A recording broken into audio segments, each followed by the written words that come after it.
The night did not begin with thunder or prophecy.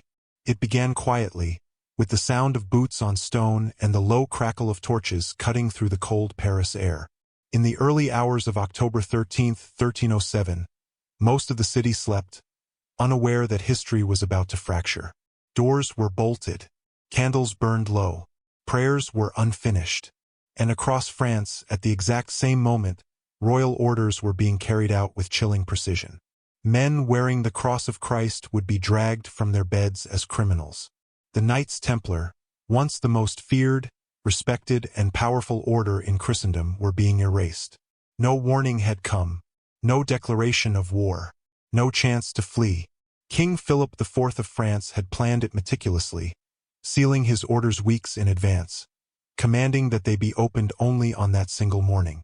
When the seals were broken, the message was simple and ruthless. Arrest every Templar. Seize their property. Interrogate them until they confessed. Confessed to what exactly was still unclear. As soldiers flooded monasteries and commanderies, confusion spread among the knights. These were men who had guarded kings, protected pilgrims, and bled on foreign soil for the church.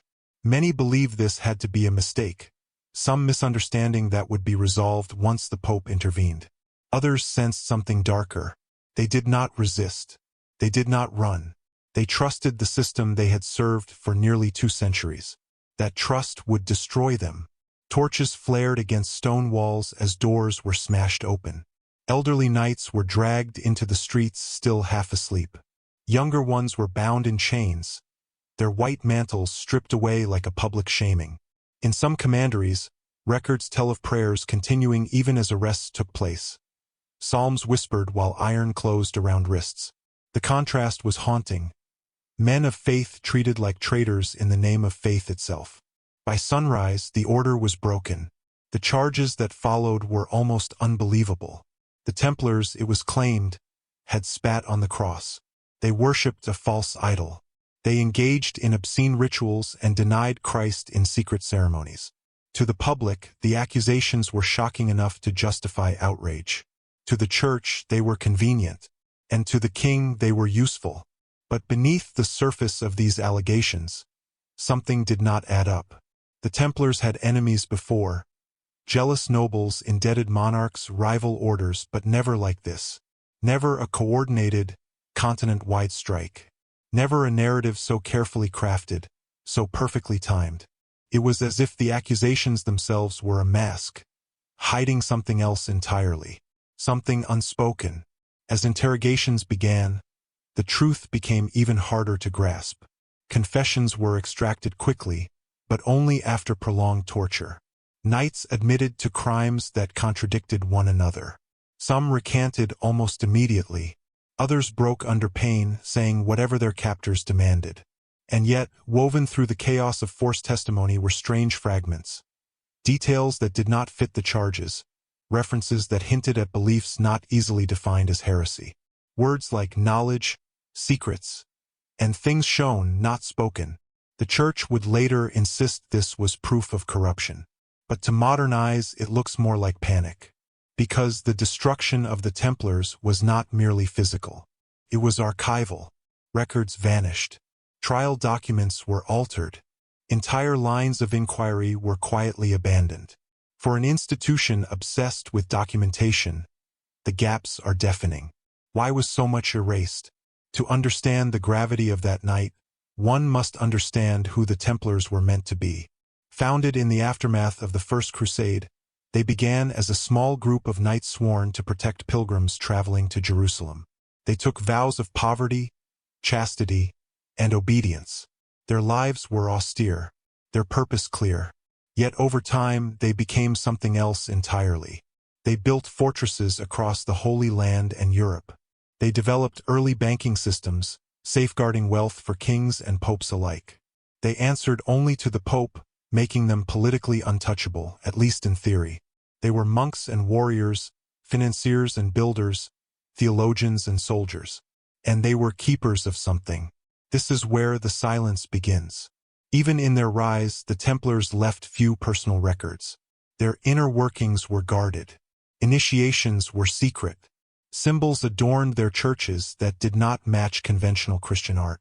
In places like Chartres, Tomar, and Rosslyn, strange carvings appear, geometric forms, stars, figures whose meanings were never explained by official doctrine. For centuries, scholars dismissed these as artistic flourishes. But patterns have a way of resurfacing.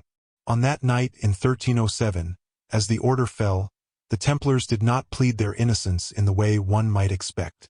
There were no mass protests, no public declarations. Some accounts suggest a grim acceptance, as if the outcome had been anticipated long before the king's soldiers arrived. Almost as if this ending had been prepared for. In the years that followed, one moment would haunt history more than any other.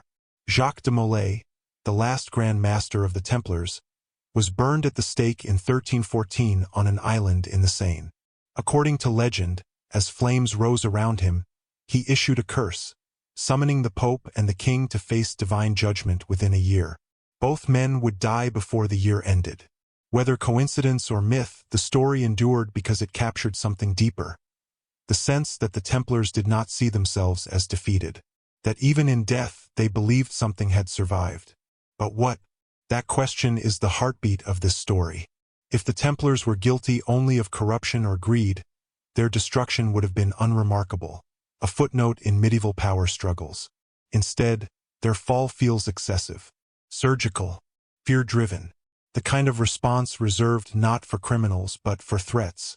And threats do not have to be armies. Sometimes they are ideas. As the smoke of burning manuscripts faded and the order was officially dissolved, Europe moved on. New powers rose. New wars were fought. The Templars slipped into legend, romanticized, demonized, or mocked depending on the era. Yet symbols remained. Carving here, a manuscript there, a pattern that only becomes visible centuries later, when fragments are finally placed side by side. What begins to emerge is not a story of hidden treasure or royal bloodlines, but something far more unsettling.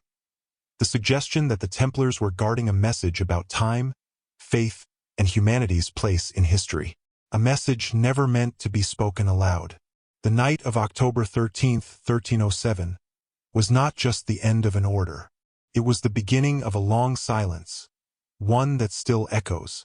And as we trace that echo backward, into the ruins of Jerusalem and the foundations of forgotten chapels, we are forced to confront a possibility that challenges everything we think we know about the past.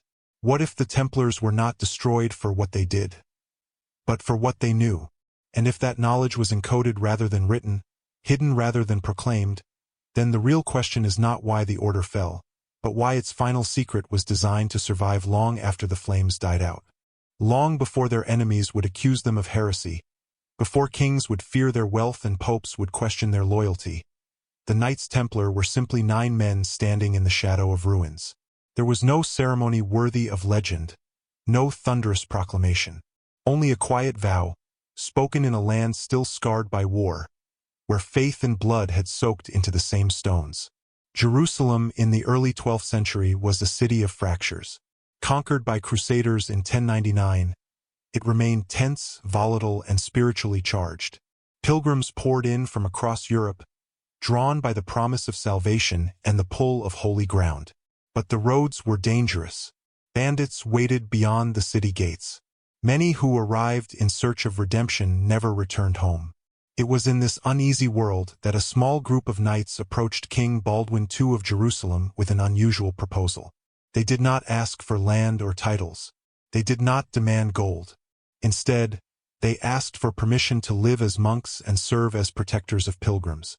They would take vows of poverty, chastity, and obedience. They would own nothing. They would exist only to serve. The king agreed.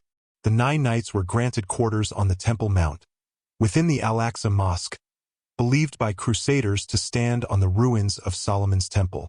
To medieval Christians, this location was saturated with meaning. It was where God had once dwelled, where kings had ruled by divine authority, where something ancient had been destroyed and something new had risen in its place.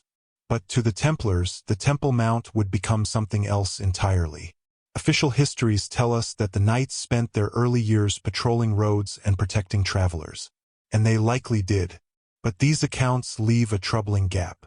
9 knights, sworn to poverty, stationed at one of the most sacred and politically sensitive sites in the world, supported by the king himself, for nearly a decade, before they were formally recognized by the church. For almost 9 years, they existed without papal approval. What were they doing during that time? Contemporary records are frustratingly silent. No detailed reports, no personal journals, no official descriptions of daily life.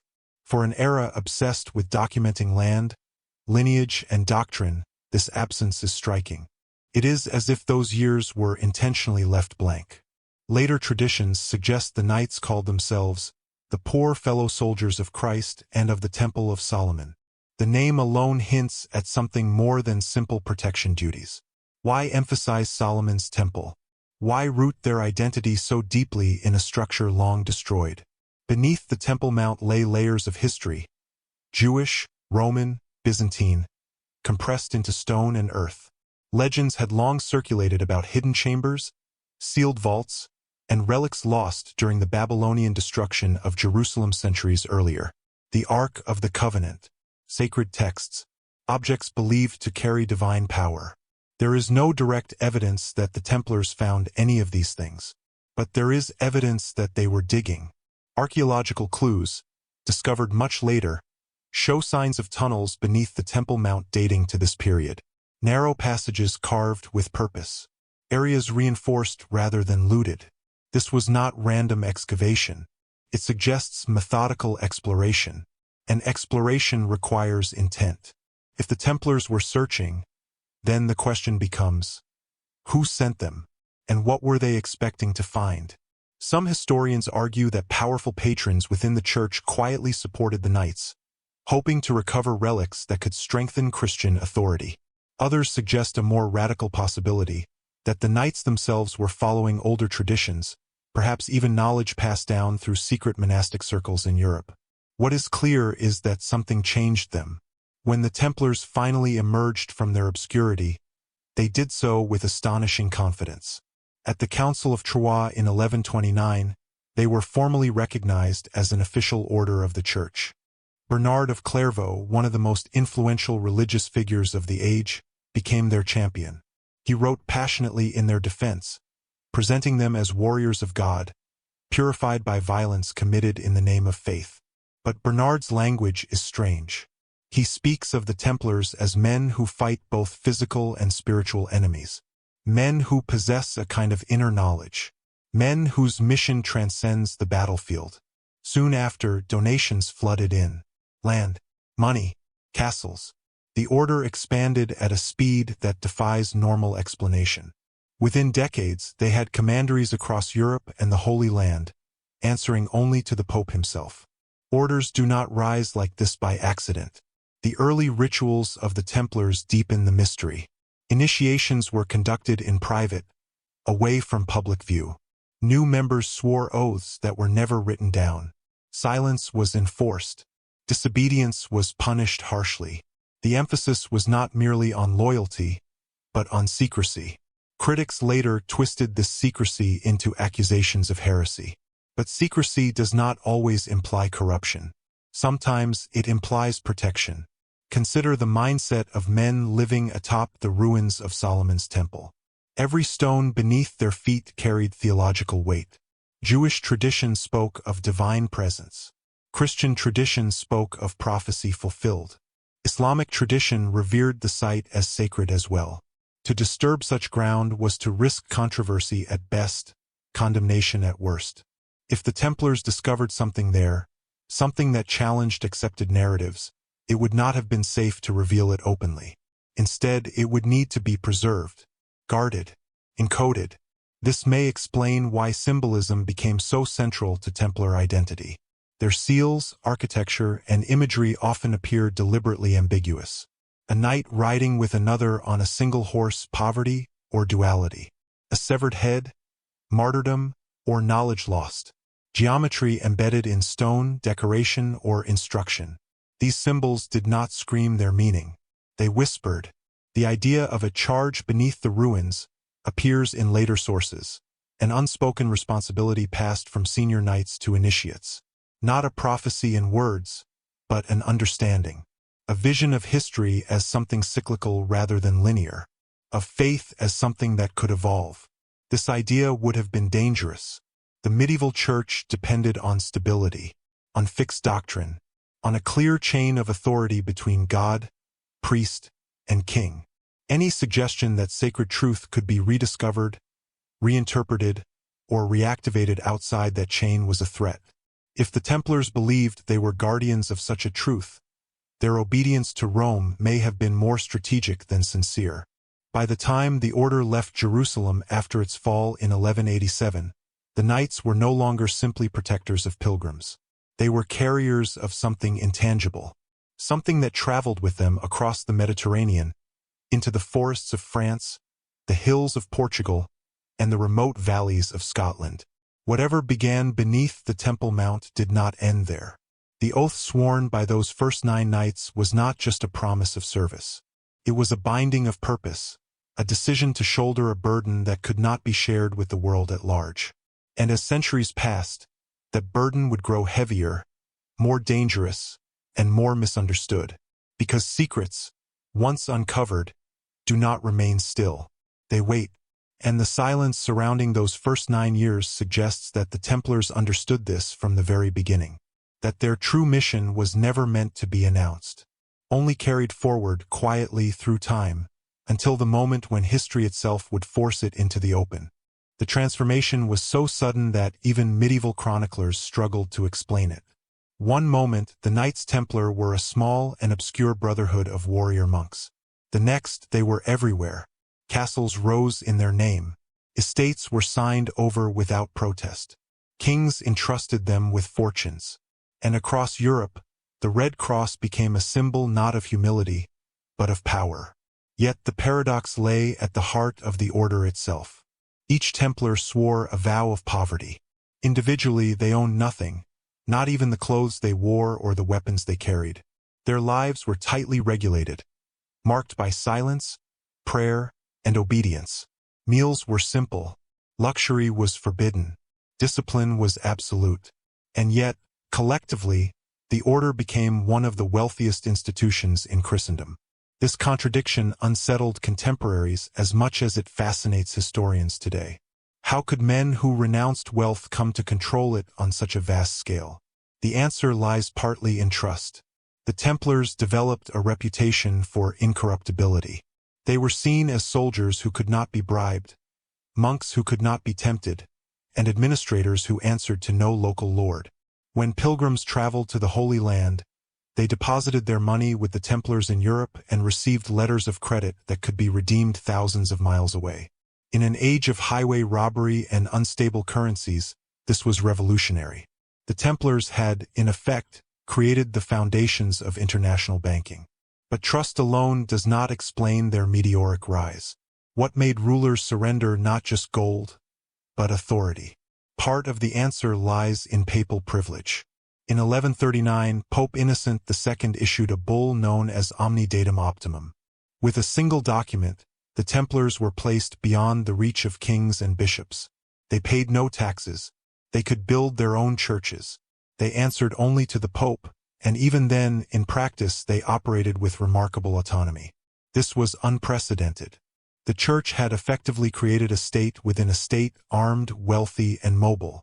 For a time, this arrangement suited everyone. The Templars defended Christian territories in the East. They safeguarded economic stability in the West. They stood as a unifying force in a fractured medieval world. But power changes how others look at you. As their network expanded, so did suspicion. Local lords resented their tax exemptions. Merchants envied their financial reach. Rival orders questioned their influence. And kings, especially those deeply in debt, began to see the Templars less as servants of God and more as obstacles. Yet even as resentment grew, donations continued. Nobles bequeathed land on their deathbeds. Entire villages were placed under Templar administration. Some gave out of faith, others out of fear, believing that association with the order might offer protection in uncertain times. Still, wealth alone cannot explain the aura that surrounded them. Templar fortresses were not merely defensive structures. Many were architectural anomalies, designed with unusual precision, aligned in ways that seemed deliberate rather than practical. In places like Tomar in Portugal and Leon in France, their buildings incorporated symbolic geometry that echoed sacred proportions. These were not accidental flourishes. They reflected an order that thought deeply about space, orientation, and meaning. Why would a military order care so much about geometry? The answer may lie in the idea that the Templars did not see themselves solely as warriors. They saw themselves as custodians of land, of faith, and perhaps of something less tangible. Their wealth gave them the means to build. Their autonomy gave them the freedom to encode. And encode they did. Their seals and insignia are filled with ambiguity. The most famous shows two knights sharing a single horse. On the surface, it represents poverty. But to some, it suggests duality, two identities moving in one direction. The spiritual and the material, the visible and the hidden, the public mission and the private charge. Such interpretations may sound speculative, but they gain weight when viewed alongside the order's internal discipline. Templars were forbidden from discussing their internal affairs, even with members of other religious orders. Letters were tightly controlled. The flow of information was one-directional, moving upward through the hierarchy. This structure made the order resilient but also opaque. During the Crusades, the Templars fought with brutal efficiency. They were often the first into battle and the last to retreat. Their willingness to fight to the death earned them admiration and fear in equal measure. Muslim chroniclers, too, took note of their discipline and resolve. They were not reckless zealots. They were methodical, almost ritualistic in their approach to war. This combination of spiritual devotion and martial precision made them formidable and deeply unsettling. To some, they seemed less like men and more like an institution given flesh. As decades passed, the original purpose of protecting pilgrims became less central. The Holy Land grew increasingly unstable. Territories were lost. Victories turned into retreats. But the Templars did not fade. Instead, they consolidated power in Europe.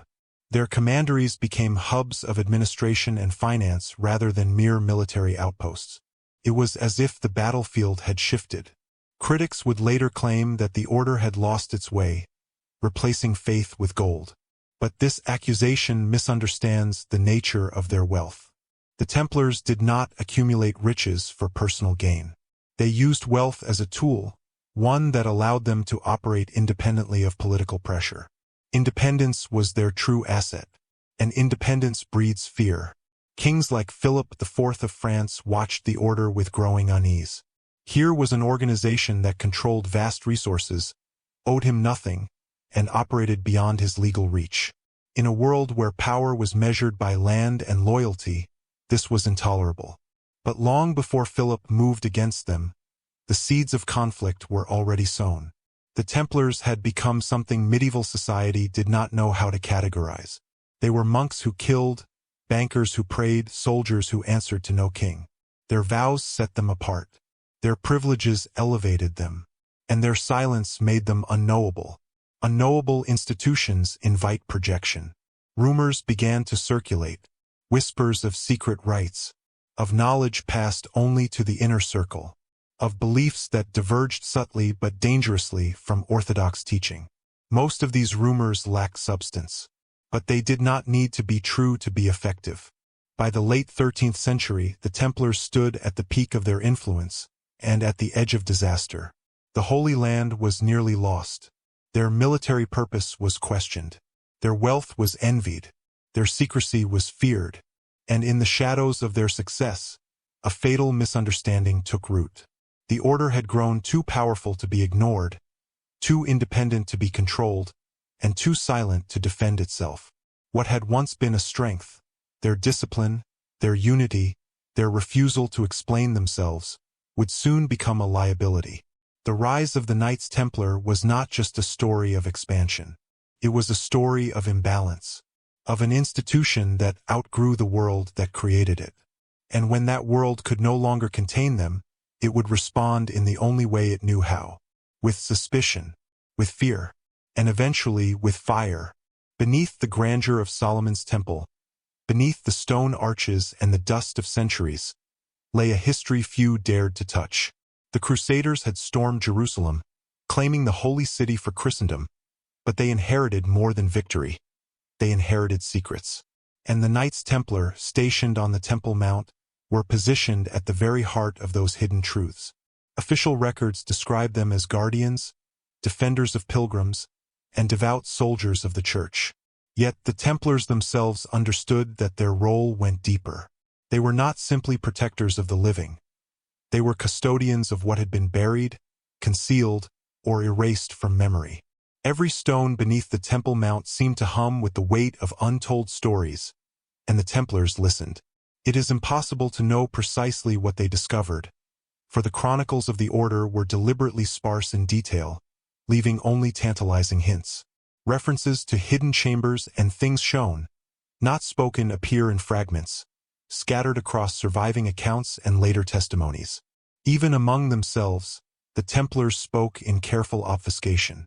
Knowledge was layered, revealed only to those who had earned their place within the inner sanctum. Archaeology centuries later hints at what might have been found. Excavations beneath the Temple Mount suggest complex underground networks, tunnels reinforced with stone, and chambers that seem deliberately concealed. The engineering alone, stone carved with exact precision, arches designed to bear immense weight, indicates a knowledge of construction and geometry beyond mere necessity. Was it meant to protect treasures? Perhaps, but some researchers argue that the Templars' interest may have been less material and more symbolic. They were deciphering the past, mapping mysteries hidden in architecture, and safeguarding ideas that could not yet be spoken aloud. It is within this context that the Templars' dual identity emerges. Monks and warriors, guardians and seekers, their daily routines in Jerusalem, prayers, patrols, and the study of sacred texts, were intertwined with secretive excavations and explorations. To the public, they were protectors of pilgrims. To themselves, they were custodians of forbidden knowledge. Every mission, every patrol, every quietly executed excavation carried weight far beyond the immediate task at hand. The Templars' discoveries beneath the ruins may have shaken them in ways history does not record. Some suggest they found remnants of the First Temple, artifacts tied to ancient rituals, or scrolls that predated the canonical texts of the Church. Others propose even more radical theories, that the Templars uncovered symbols, knowledge, or relics intentionally hidden by civilizations long vanished. Whether or not these claims can be substantiated, the pattern of secrecy around the order suggests that what they knew was dangerous enough to demand silence. Even the architecture of their commanderies and churches hints at this purpose. Across Europe, Templar chapels often display unusual alignments, symbolic carvings, and iconography that does not match contemporary Christian norms. Concentric circles, stars, and geometrical patterns appear repeatedly, suggesting that their sacred knowledge was not confined to Jerusalem but traveled with them. In effect, the Templars were translating what they found underground into a symbolic language, embedding their discoveries into stone, wood, and manuscript so that the message could endure even if the men themselves did not. Their secrecy extended to the ritual of initiation. New members were not simply taught to fight or pray, they were instructed in coded behaviors, signs, and symbols. Some elements of their training are described in trial records, albeit in fragmentary and often contradictory ways. Yet the repetition of certain patterns, geometric designs, veiled allegories, references to hidden chambers, suggests a continuity of knowledge. The Templars were cultivating an internal understanding of the sacred, one that only the initiated could interpret. This duality, public obedience and private exploration, was both their strength and, ultimately, their vulnerability. The order's influence in Europe grew precisely because it was trusted, respected, and mysterious. Kings relied on the Templars' fortresses for military strength. The Church depended on their loyalty. Pilgrims felt safer under their protection. But the more enigmatic they became, the more suspicion they attracted. If an order is too disciplined, too independent, and too secretive, history shows that fear often follows. In Jerusalem, this tension would have been palpable. The The Templars operated atop a site sacred to Jews, Christians, and Muslims alike, and any perceived disrespect could ignite controversy. Their work below ground, hidden from public view, must have required not only caution but an acute awareness of political and religious sensitivities. Every excavation, every discovery, every decision about what to preserve or conceal carried risk. And yet, the Templars proceeded. What they found, whether relics, symbols, or ancient wisdom, was carried with them as they left the Holy Land. Following the fall of Jerusalem to Saladin in 1187, the Templars evacuated to safer territories, taking not only their surviving members but also their secrets. Their knowledge, carefully encoded into architecture, ritual, and art, traveled with them across the Mediterranean. In this way, the legacy of Jerusalem's hidden chambers became embedded in the landscape of Europe. Castles, chapels, and commanderies were constructed with an awareness of geometry, alignment, and symbolism that transcended mere defense or decoration. The Templars' understanding of these discoveries was not merely intellectual. It was spiritual. They interpreted their findings in the context of faith, prophecy, and divine purpose. Some historians argue that the order viewed itself as the bridge between human understanding and divine truth, tasked with protecting insights that humanity was not yet ready to confront. In this sense, their mission beneath the ruins of Solomon's Temple was as much about moral stewardship as it was about preservation. Even centuries later, the echoes of these activities persist. Certain symbols and carvings remain unexplained, manuscripts hint at hidden knowledge, and architectural anomalies continue to inspire speculation. The Templars' work beneath the Temple Mount was not merely archaeological. It was formative, shaping the philosophy, secrecy, and methodology of the order for generations. It was a mission that combined faith, intellect, and daring, a combination that history remembers not only in their rise but also in their catastrophic fall. Ultimately, the Templars' activities beneath the Temple Mount exemplify the paradox that defines the order. They were devoted yet independent, warriors yet monks, public servants yet secret guardians. Their explorations reveal a tension between obedience and insight, between the seen and the hidden, that persisted throughout their history. And it is this tension, this careful balance between revelation and concealment, that would make them both legendary and vulnerable, ensuring that their story, centuries later, would continue to intrigue, mystify, and haunt those who seek to understand the true legacy of the Knights Templar. The ruins beneath Jerusalem were more than stone and dust. They were a crucible, shaping the identity of an order that would come to dominate history, not merely through swords or wealth, but through the guardianship of secrets. And as the Templars departed the Holy Land, carrying their discoveries into Europe, one question remained unanswered. What exactly did they find beneath those ancient stones, and how would it shape the centuries to come? It is a question that still lingers, waiting to be traced through the echoes of history, through hidden sigils, coded manuscripts, and the silent testimony of their architectural masterpieces. Whatever the answer, the Templars' time beneath the ruins of Solomon's Temple was a turning point, a moment when faith, knowledge, and destiny intersected in ways that few could comprehend, and fewer still would survive to record. Across Europe, long after the Templars had left Jerusalem, observers began to notice something strange. Symbols appearing in their chapels, commanderies, and even in some of the manuscripts associated with the order. At first glance, these markings seemed decorative, almost ornamental. Geometric patterns, intertwined letters, star-like motifs, and cryptic carvings adorned walls, altars, and seals. But upon closer inspection, scholars and historians would later realize that these symbols were far from ordinary. They were deliberate, recurrent, and most intriguingly, they were consistent across vast distances, appearing in locations that had no direct contact with one another. The existence of these symbols raises profound questions. Why would an order primarily devoted to martial prowess and religious service devote so much effort to encoded imagery? Why would the Templars embed messages in stone, wood, and parchment, messages that could easily be dismissed by the untrained eye? The answer likely lies in the dual nature of the order itself. To the outside world, they were monks and warriors, trusted by kings and feared by enemies. But internally, they were custodians of knowledge that extended beyond conventional understanding, a knowledge they were sworn to protect, even at the cost of their own lives. Consider their seals. The most famous shows two knights on a single horse. Traditionally, this has been interpreted as a symbol of poverty and humility, reflecting the order's vow of simplicity. Yet some historians suggest a deeper meaning. The shared horse may represent duality, the physical and the spiritual, the seen and the hidden, the worldly mission and the secret purpose. In a world where outward appearances were everything, the Templars communicated in subtleties, ensuring that only those initiated into their inner circle could truly understand the messages being conveyed. The symbols carved into chapels are equally enigmatic.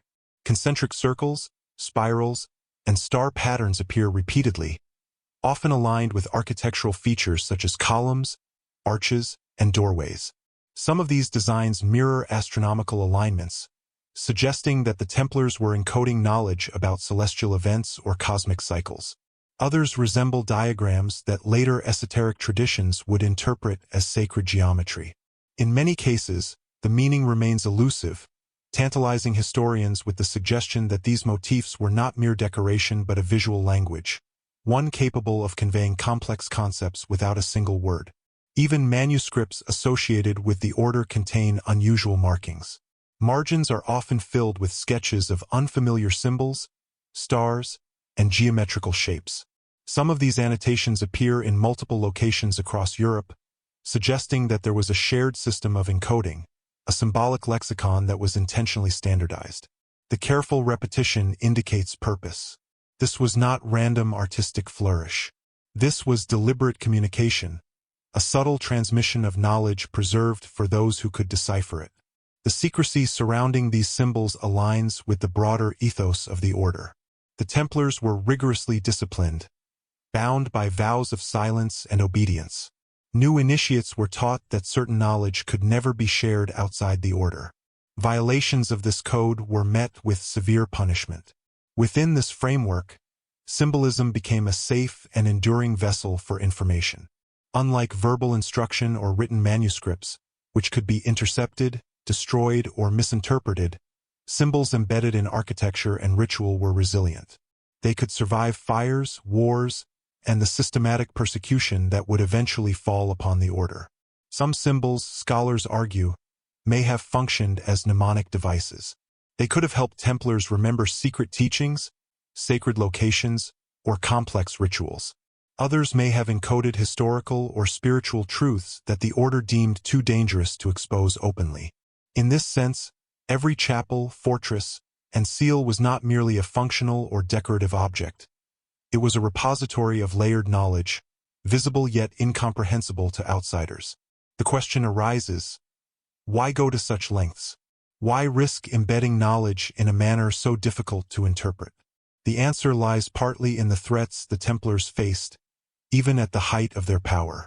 While kings and popes recognized the order's utility, they also understood that independence came with potential danger. An organization capable of mobilizing armies, administering finances, and interpreting divine guidance without oversight could not be fully trusted. The Templars, aware of this precarious position, may have used symbolism as a safeguard, ensuring that even if the order were attacked or suppressed, their knowledge would endure, hidden in plain sight. It is also worth considering the cultural and intellectual context. The Templars operated at the intersection of faith, philosophy, and practical knowledge. They were exposed to Islamic scholarship during the Crusades, including advanced mathematics, astronomy, and architecture. They inherited Jewish mystical traditions, Christian theological debates, and fragments of ancient pagan wisdom preserved in the East. The symbols they created may reflect a synthesis of these diverse influences, a sophisticated system of encoding information that could be read only by those trained to recognize it. For centuries, these markings were ignored or misunderstood. Scholars dismissed them as decorative quirks. Religious authorities often assumed they were harmless. Yet the recurrence of these symbols across continents suggests an underlying intention, a deliberate effort to create continuity and preserve information across generations. It is as if the Templars were planting seeds, symbols that could survive centuries, waiting for the right minds to uncover their meaning. There is also a psychological dimension to consider. Symbols, unlike words, operate on multiple levels simultaneously. They communicate visually, intuitively, and emotionally. They can evoke awe, curiosity, or reverence. In Templar chapels, the presence of cryptic carvings and geometric motifs may have reinforced the spiritual experience of worship, reminding initiates of hidden truths and encouraging contemplation. At the same time, the secrecy inherent in the symbols reinforced loyalty and obedience, binding the order together through shared understanding that could not be easily explained to outsiders. Perhaps most intriguingly, some of these symbols appear to have prophetic undertones. Certain recurring motifs suggest awareness of cycles, endings, and new beginnings, concepts that would resonate with the idea of a hidden charge passed down through generations. Could it be that the Templars were embedding warnings or instructions for the future, designed to guide those who came after them? If so, the implications are profound. The order may have been engaged not merely in guarding physical relics but in preserving knowledge and foresight across centuries.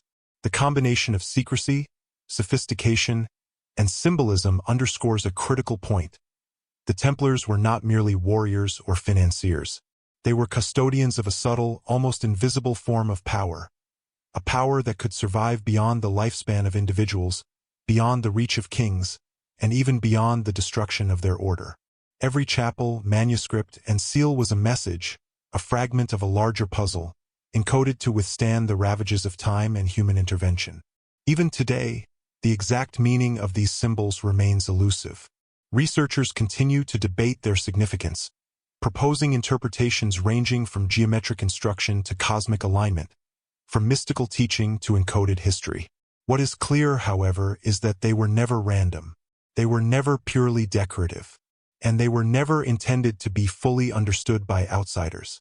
The symbols of the Templars are, in many ways, a mirror of the order itself. Disciplined, enigmatic, powerful, and enduring, they are evidence of an intelligence that valued secrecy as much as action, foresight as much as force.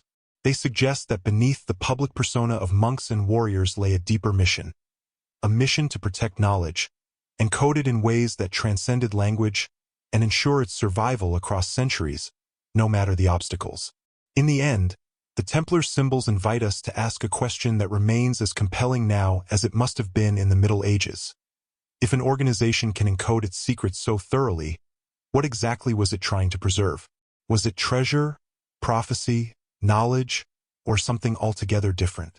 And why would it matter enough to justify the secrecy, discipline, and eventual martyrdom of an entire order? These questions linger in the silent stone of Templar chapels, in the faint sketches of manuscripts, and in the patterns that continue to challenge scholars today. The symbols may not speak in words, but they speak in persistence. They tell us that the Templars were guarding something that could not be trusted to paper, to speech, or to history itself. They were protecting something that required subtlety, patience, and the foresight to encode it for generations that would come long after they were gone. And so, across Europe and through the centuries, the Templars left behind a legacy written not in chronicles or proclamations, but in symbols. Symbols that continue to whisper, hint, and provoke curiosity. They are the silent witnesses to a knowledge too profound, too dangerous, or too sacred to reveal openly. They are the echoes of an order that understood that some truths are meant to be hidden, and that the most important messages are often those that are never fully understood at all.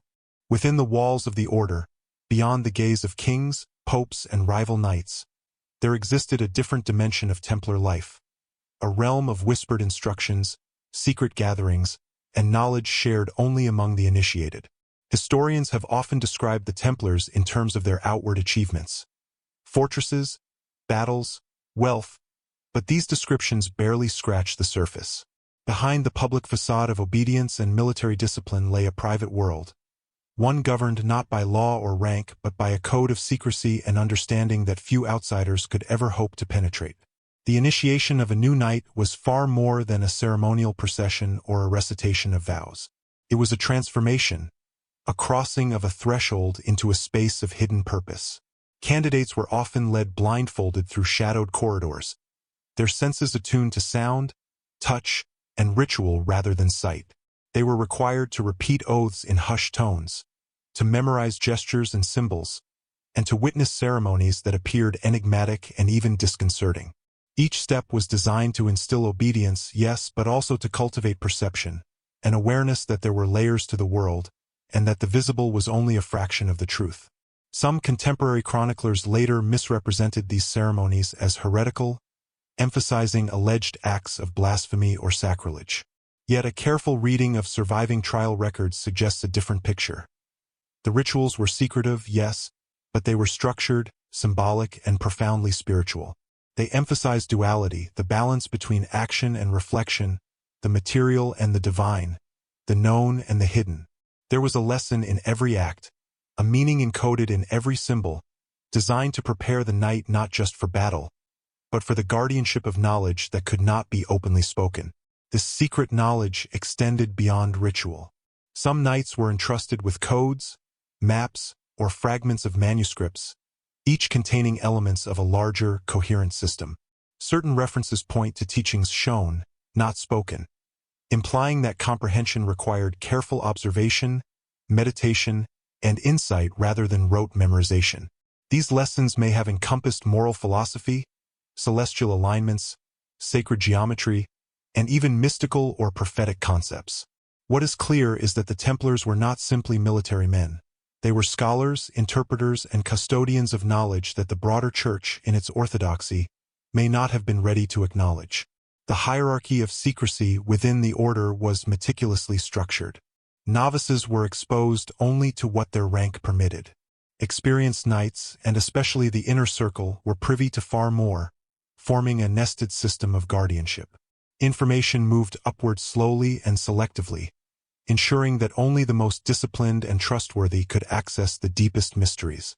This system allowed the order to grow in influence while maintaining internal cohesion and preventing leaks that could be exploited by rivals or enemies. The consequences of breaking this secrecy were severe. Punishments ranged from penance and humiliation to expulsion or even death. The stakes were not arbitrary. The knowledge the Templars safeguarded was considered dangerous in the wrong hands. Whether it involved interpretations of sacred texts, knowledge of hidden chambers, or understanding of symbols, the dissemination of these secrets to outsiders could have undermined the order's authority, provoked scandal, or exposed treasures and truths that kings, popes, or other orders might have sought to control. Even within the order, tension existed between obedience and curiosity. Some knights, drawn by ambition or intellect, sought to understand the deeper truths faster than their training permitted. Others were content to follow ritual without question, relying on hierarchy to guide them.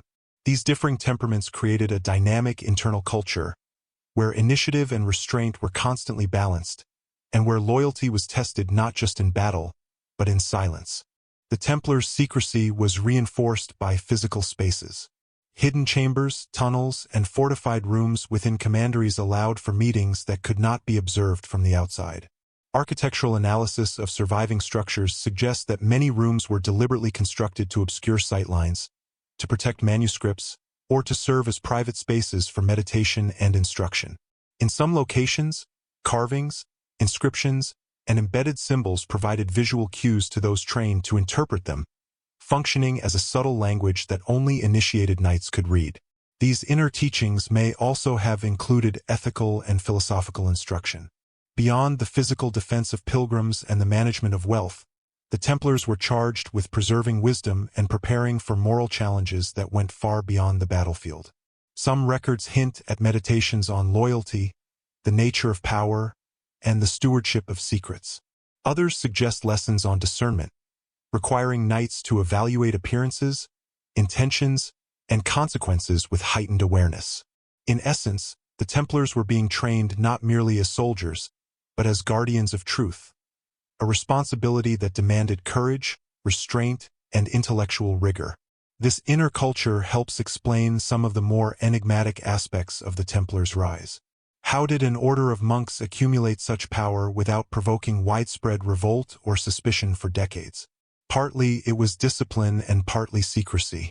But it was also knowledge, understanding the limits of authority, anticipating threats, and navigating complex political and spiritual landscapes with subtlety.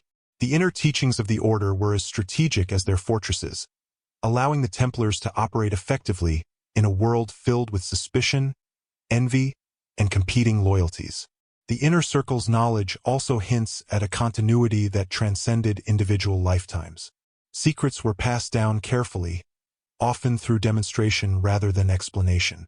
This method ensured that the essence of the teaching could survive, even if individuals forgot, betrayed, or died. Knowledge was treated as a living entity, preserved in actions, symbols, and rituals rather than relying solely on texts that could be seized or destroyed. What emerges from these observations is a picture of the Templars as an institution unlike any other of their time. Their power was not merely military or financial. It was intellectual, spiritual, and, above all, hidden. While armies could be defeated and wealth confiscated, the subtle network of secret teachings, encoded symbols, and guarded spaces created a form of resilience that could endure centuries. This invisible architecture of knowledge set the Templars apart and, paradoxically, made them both indispensable and threatening to kings, popes, and rivals alike. Ultimately, the whispered charge of the Templars, the secret knowledge, the hidden lessons, the encoded teachings, represents the heartbeat of the order. It is a reminder that behind the public image of warriors and monks lay a deeper purpose, one that required patience, discipline, and extraordinary courage. It is this private world, carefully protected and transmitted through generations, that would define the Templars' legacy long after their physical order was destroyed. And it is within this hidden realm that the most compelling questions of history arise. What were the secrets so dangerous that silence was enforced with such severity? What knowledge, preserved in symbols, rituals, and memory, could have threatened kings, popes, and even the fabric of Christendom itself? The answers, lost to time yet faintly echoed in architecture, manuscripts, and legends, hint at a complexity within the Templars that extends far beyond what battlefields, wealth, or political intrigue alone could explain. This private, whispered world, the inner charge of the Templars, is essential to understanding not only their rise and fall, but the enduring fascination they inspire. It is in this realm that the Order's true mission becomes visible, the guardianship of knowledge, the cultivation of understanding, and the quiet preparation for an age when history itself might demand that their secrets be revealed. And it is precisely this hidden dimension, preserved in silence, ritual, and symbol, that would eventually draw the attention and the wrath of the outside world. As the Knights Templar grew in power, influence, and wealth, they began to attract attention from the very institutions that had once supported them. The Church, which had sanctioned and protected the Order, started to look upon them with a mixture of admiration, envy, and unease. At first, the papacy viewed the Templars as indispensable allies, capable of defending Christendom in the Holy Land, safeguarding pilgrim routes, and managing vast financial networks that underpinned the European economy. Yet over time, the same qualities that made them powerful, their independence, secrecy, and accumulation of knowledge, also made them unnerving. The Templars operated as a parallel authority. They answered only to the Pope, which in theory made them loyal to the Church. But in practice, their autonomy was near absolute. They managed lands and castles across Europe, controlled large sums of wealth, and wielded military power without direct oversight. To bishops, abbots, and regional clergy, this independence may have seemed not only unusual but dangerous. How could an organization with such reach be held accountable? What if their loyalty wavered? Rumors began to circulate, rumors that would haunt the Order for centuries. Some whispered that the Templars were too secretive, that their rituals contained elements of heresy, that the knowledge they guarded might undermine orthodox doctrine. Others speculated that the Order's influence over kings and nobles was excessive, that they used their financial prowess to manipulate decisions, or that their ties to foreign lands and scholars made them untrustworthy.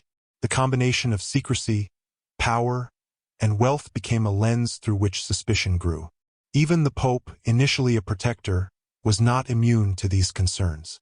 While public papal bulls continued to endorse the Templars, some correspondence hints at unease with their autonomy. Letters from curial officials speak of the difficulty in supervising the order, of inconsistencies in reporting, and of a knowledge network that seemed deliberately insulated from oversight. It was as if the Templars existed within the Church but not entirely of it, a body in communion with Rome, yet operating with a mind of its own.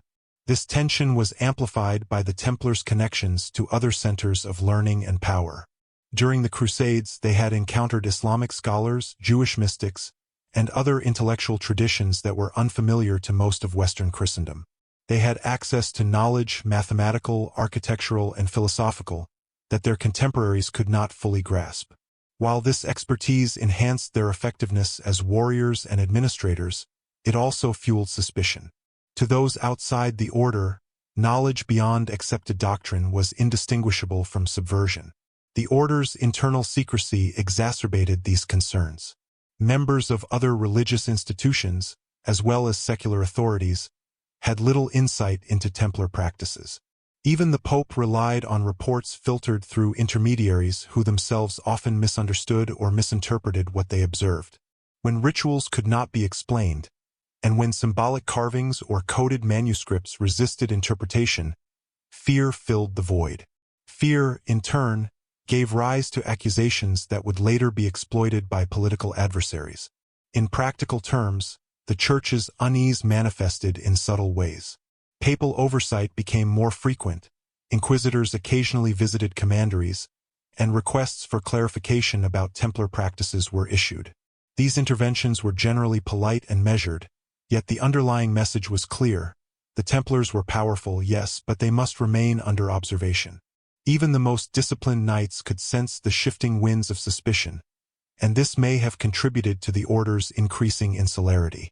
The tension between trust and fear is particularly evident when examining the Templars' financial operations. As bankers for kings, nobles, and even the papacy, they held immense responsibility. They transferred funds across continents, safeguarded valuables, and issued letters of credit. Mistakes or misinterpretations could have catastrophic consequences, yet the order's internal mechanisms were designed to minimize external oversight. Kings and church officials often had to accept the Templars' word at face value, further reinforcing the perception that they were untouchable. It is important to recognize that much of the Church's suspicion was not entirely unfounded, at least from a political standpoint. The Templars' independence meant that they could resist pressures from local authorities. They could refuse taxation, decline participation in certain campaigns, and even choose which battles to fight. While these decisions were usually made in accordance with the order's mission, they created an image of an institution that could defy authority, a dangerous precedent in a hierarchical and feudal society. Moreover, the Templars' reputation for extraordinary discipline added to the aura of mystery.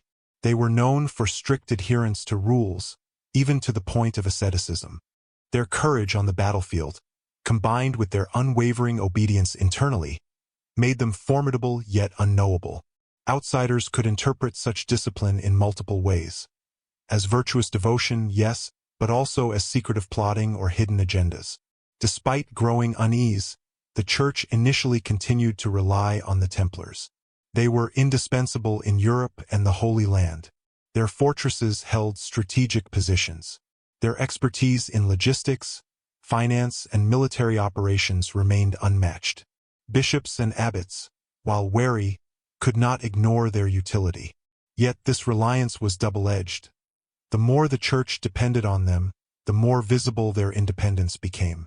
Every success reinforced both admiration and fear, creating a paradox that would shape the order's future.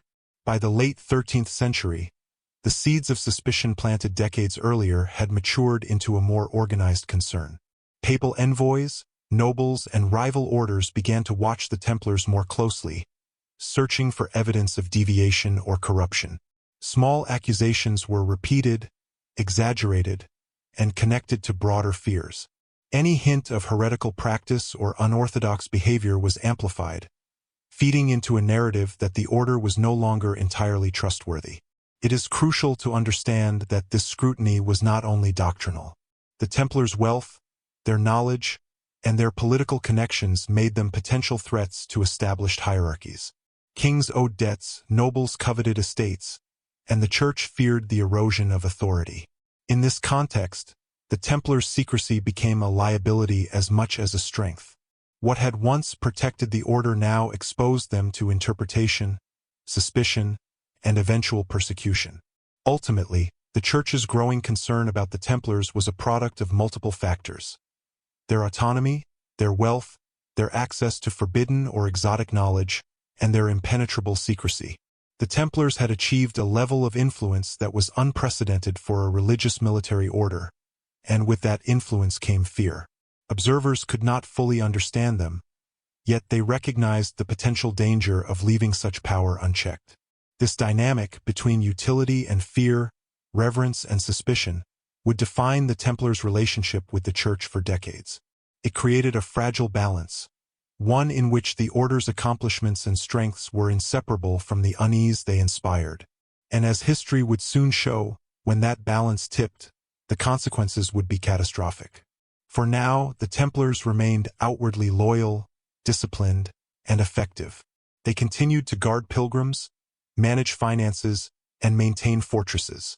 They fought in battles, executed their duties, and upheld their vows. But beneath the surface, tension simmered. The Church's scrutiny, the whispered doubts of nobility, and the curiosity of rivals all conspired to create an environment in which even the smallest misstep could be magnified. And history would soon test them in ways that no amount of discipline or secrecy could entirely mitigate. Philip IV of France, known to history as Philip the Fair, was a king driven by ambition, debt, and the relentless pursuit of power. By the early 1300s, he had consolidated his rule over France, but the crown was burdened by chronic financial instability. Wars, lavish court expenditures, and administrative costs had drained the royal treasury. Traditional methods of raising revenue, taxes, land grabs, and loans were proving insufficient. And in the Templars, Philip saw both a solution and a problem. The Templars controlled immense wealth, spread across Europe in estates, castles, and banks.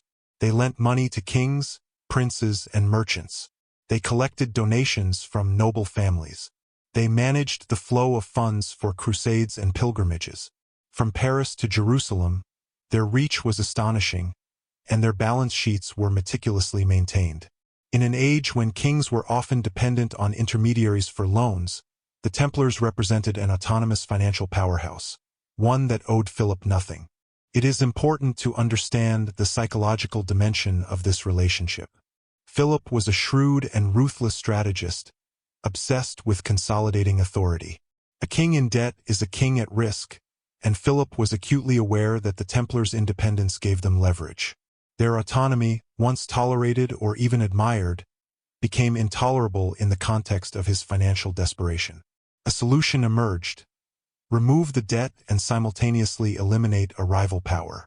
Yet Philip could not act openly against an order sanctioned by the Pope. The Templars answered only to the pontiff, and they were widely respected throughout Christendom. Any direct attack could spark scandal or revolt, so Philip's strategy had to be precise, clandestine, and politically savvy. He would manufacture justification, frame his actions as moral and legal necessity, and co-opt the machinery of the Church to his purpose.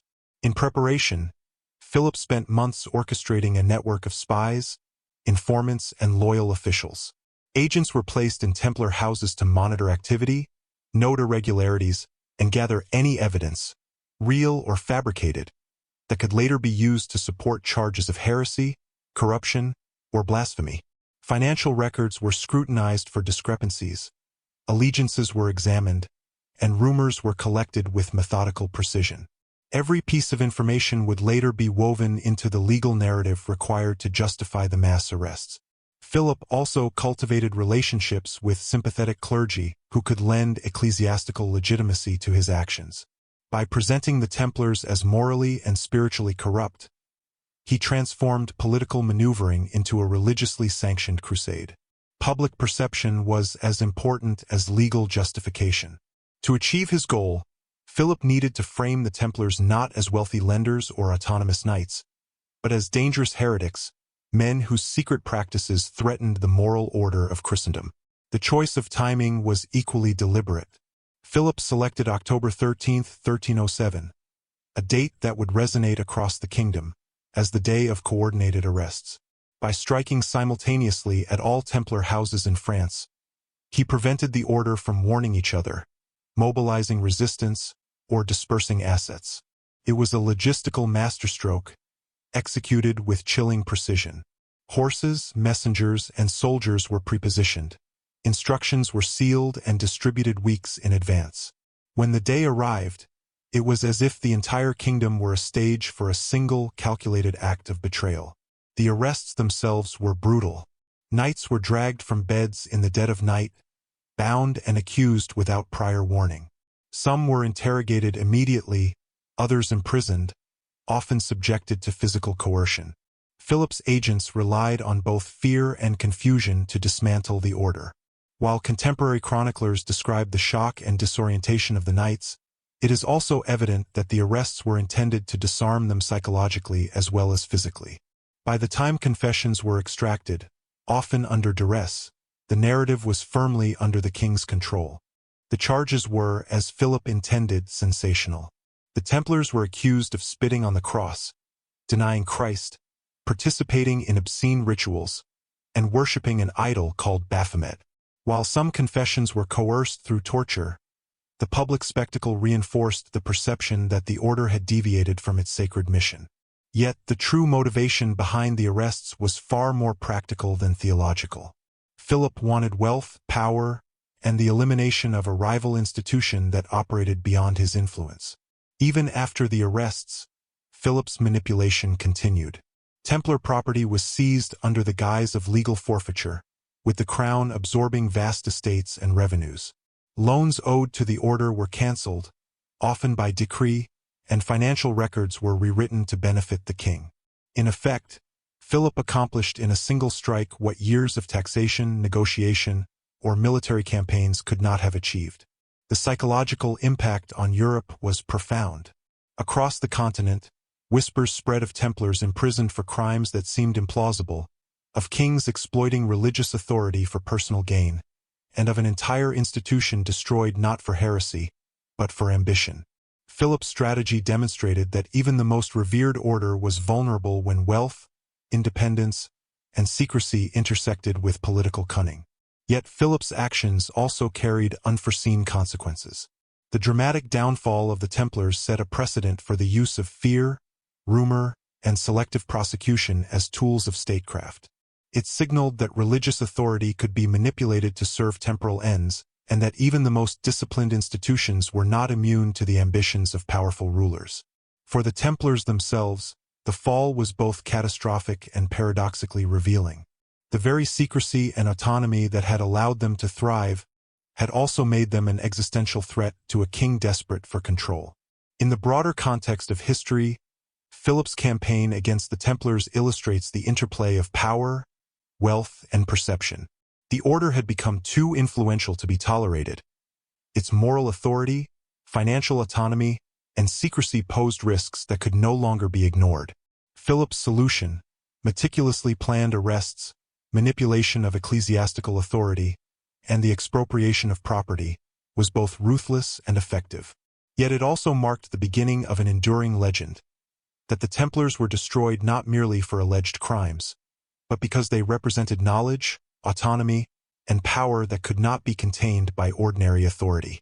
This convergence of ambition, fear, and strategic calculation would echo through history, shaping the narrative of the Templars' fall and the myths that followed. Philip IV achieved his immediate goals: wealth, consolidation of power, and the neutralization of a rival institution, but he also set in motion a story that would captivate generations. The dramatic fall of the Templars became a tale of betrayal, secrecy, and intrigue, one that would persist not only in historical accounts but in the symbols, rituals, and mysteries the order had meticulously preserved. In the end, Philip's actions reveal a truth about power itself, that it often operates under the guise of morality and legality, yet is guided by ambition, necessity, and fear. The Templars, for all their discipline and secrecy, were caught in the collision of these forces. And as the wheels of history turned, the order's fall became a testament to the peril of possessing knowledge, wealth, and autonomy in a world dominated by rulers unwilling to share authority or tolerate mystery. The events of Friday, October 13, 1307, unfolded with a precision that bordered on the mechanical, yet the shockwaves they produced were immediate and devastating. Across France, at dawn, royal forces simultaneously descended upon every Templar stronghold, from fortified commanderies in Paris to remote estates in the countryside. Knights were seized without warning, property confiscated, and treasures inventoried. The sheer scale of the operation stunned the populace, and for the Templars themselves, the experience was nothing short of surreal. One day they were powerful lords of finance and war. The next, they were prisoners accused of unspeakable crimes. To understand the magnitude of what occurred, it is necessary to grasp the intricacies of Philip Ivy's plan. Months of preparation preceded the arrests. Informants and spies had been placed within Templar households, collecting intelligence on personnel, assets, and even personal behavior. Messengers carried sealed instructions detailing the synchronized arrests, leaving no room for error.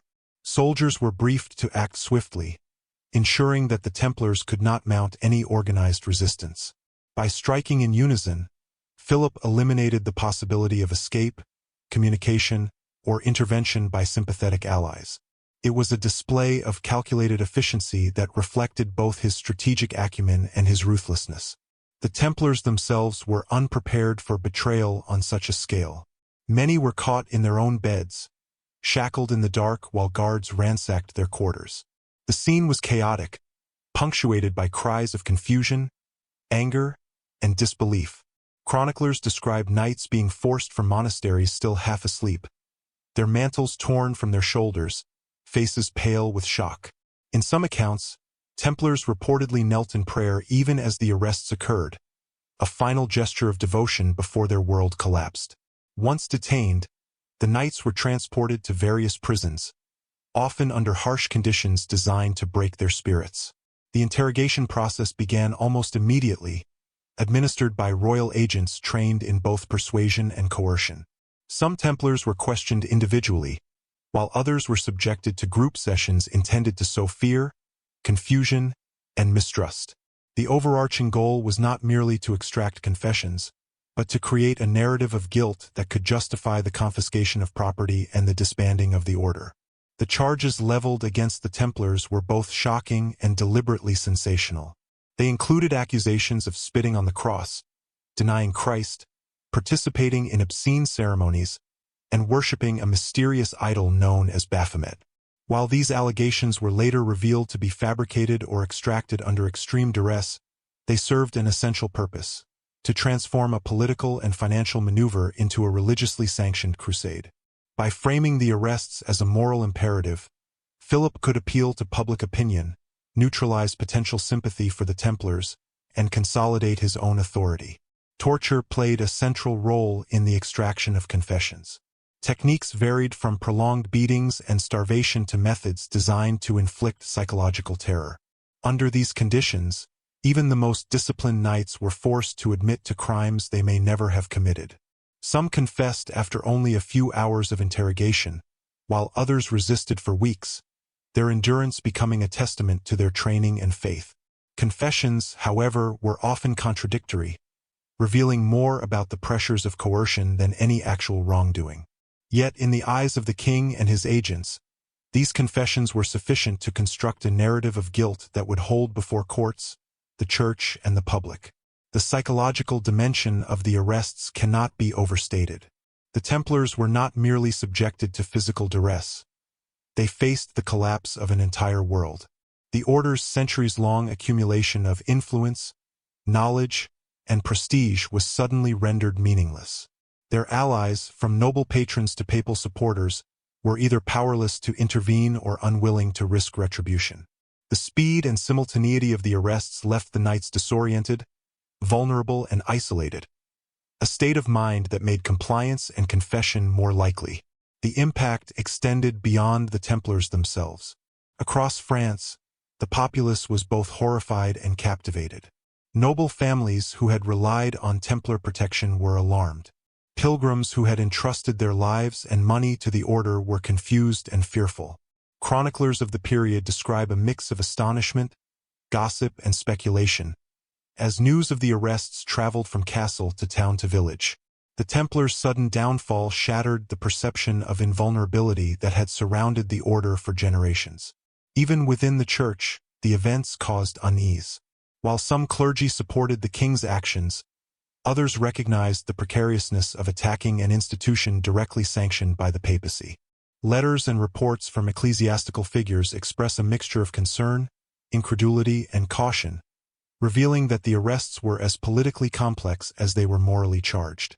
The church would later become entangled in the legal and doctrinal aftermath, attempting to reconcile loyalty to the pope, obedience to royal authority, and the ethical implications of persecuting a religious military order. The arrests were only the first step in a broader campaign of dismantling the Templar order. Property was catalogued, manuscripts seized, and treasures inventoried with meticulous care. By controlling the order's assets, Philip not only enriched the crown but also neutralized the Templars' ability to mount any financial or logistical response. Their fortresses, once symbols of strength and independence, became instruments of royal control, repurposed to serve the state rather than the order. Perhaps most significant was the creation of a public narrative. Through sermons, proclamations, and selective dissemination of confessions, the king framed the Templars as morally corrupt and dangerous. This narrative justified the arrests in the eyes of the populace and the church while suppressing alternative interpretations. The carefully constructed story of heresy, blasphemy, and idol worship became the lens through which history would first view the Templars' downfall, obscuring the political and financial motives that lay beneath. Yet even in the midst of chaos and despair, the Templars' resilience shone through. Many knights maintained composure under interrogation, upholding vows and refusing to betray their brethren. Small acts of defiance, silent gestures, refusal to sign confessions, and subtle manipulation of testimony indicate that the spirit of the order had not been entirely extinguished. These moments, though rare and often undocumented, provide a glimpse into the discipline, courage, and loyalty that had defined the Templars for centuries. The events of Friday the 13th would reverberate far beyond that single day. They marked the beginning of a systematic dismantling of an institution that had shaped European history through both visible and hidden means. Fortresses were taken, assets redistributed, and knights imprisoned or executed. Yet beneath the surface, questions lingered. What knowledge did the Templars possess that demanded such drastic action? What secrets could justify the coordination, secrecy, and ruthlessness of Philip's plan? And how would the order's legacy endure despite the apparent annihilation of its members and structures?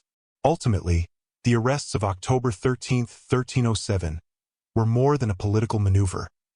They were the ignition point of a narrative that combined betrayal, intrigue, and mystery. They demonstrated the fragility of even the most disciplined and powerful institutions in the face of ambition, fear, and political calculation. And they set the stage for the complex, multi-layered story of the Templars, one that would intertwine financial genius, martial prowess, spiritual guardianship, and cryptic knowledge in ways that continue to captivate historians, writers, and the imagination of the world to this day. Once the Templars were in the clutches of royal authority, the true machinery of Philip IV's campaign came into full effect.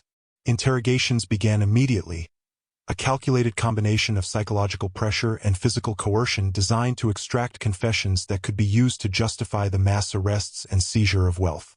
For men who had spent their lives in disciplined obedience, service, and faith, the experience was nothing short of a psychological earthquake.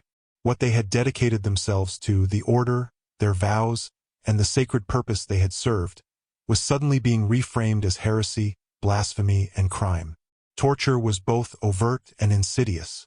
Methods varied from prolonged beatings to techniques designed to simulate the sensation of drowning or suffocation. Knights were confined in dark, cold cells with minimal food and water, subjected to stress positions and relentless questioning. It is important to understand that this was not random cruelty, it was methodical. Each interrogator knew which pressures would break a man's will, which words could elicit the confessions needed, and how to manipulate fear and hope to serve the king's purposes. Confession, under these circumstances, was as much an instrument of political theater as it was a statement of guilt. Yet within this process, something remarkable emerges. Despite the extreme duress, many Templars maintained discipline, offering answers carefully, refusing to implicate their brethren, and sometimes even subverting the interrogations with subtle ambiguity.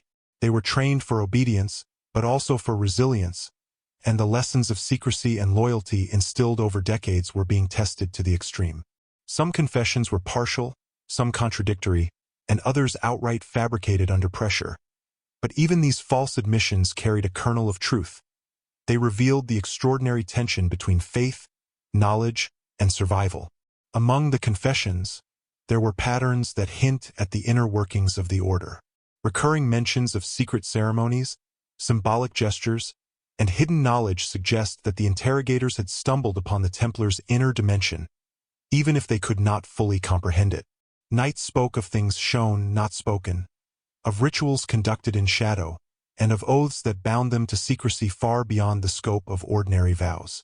To the inquisitors, these statements were evidence of heresy.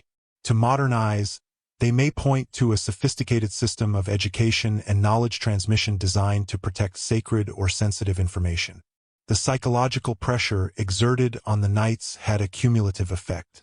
Those accustomed to command and authority were now rendered powerless, reliant on the mercy of interrogators and the inconsistencies of coercive methods. The isolation, combined with the physical suffering, created a state of extreme vulnerability. Confession, in such circumstances, became less a matter of truth than a mechanism of survival.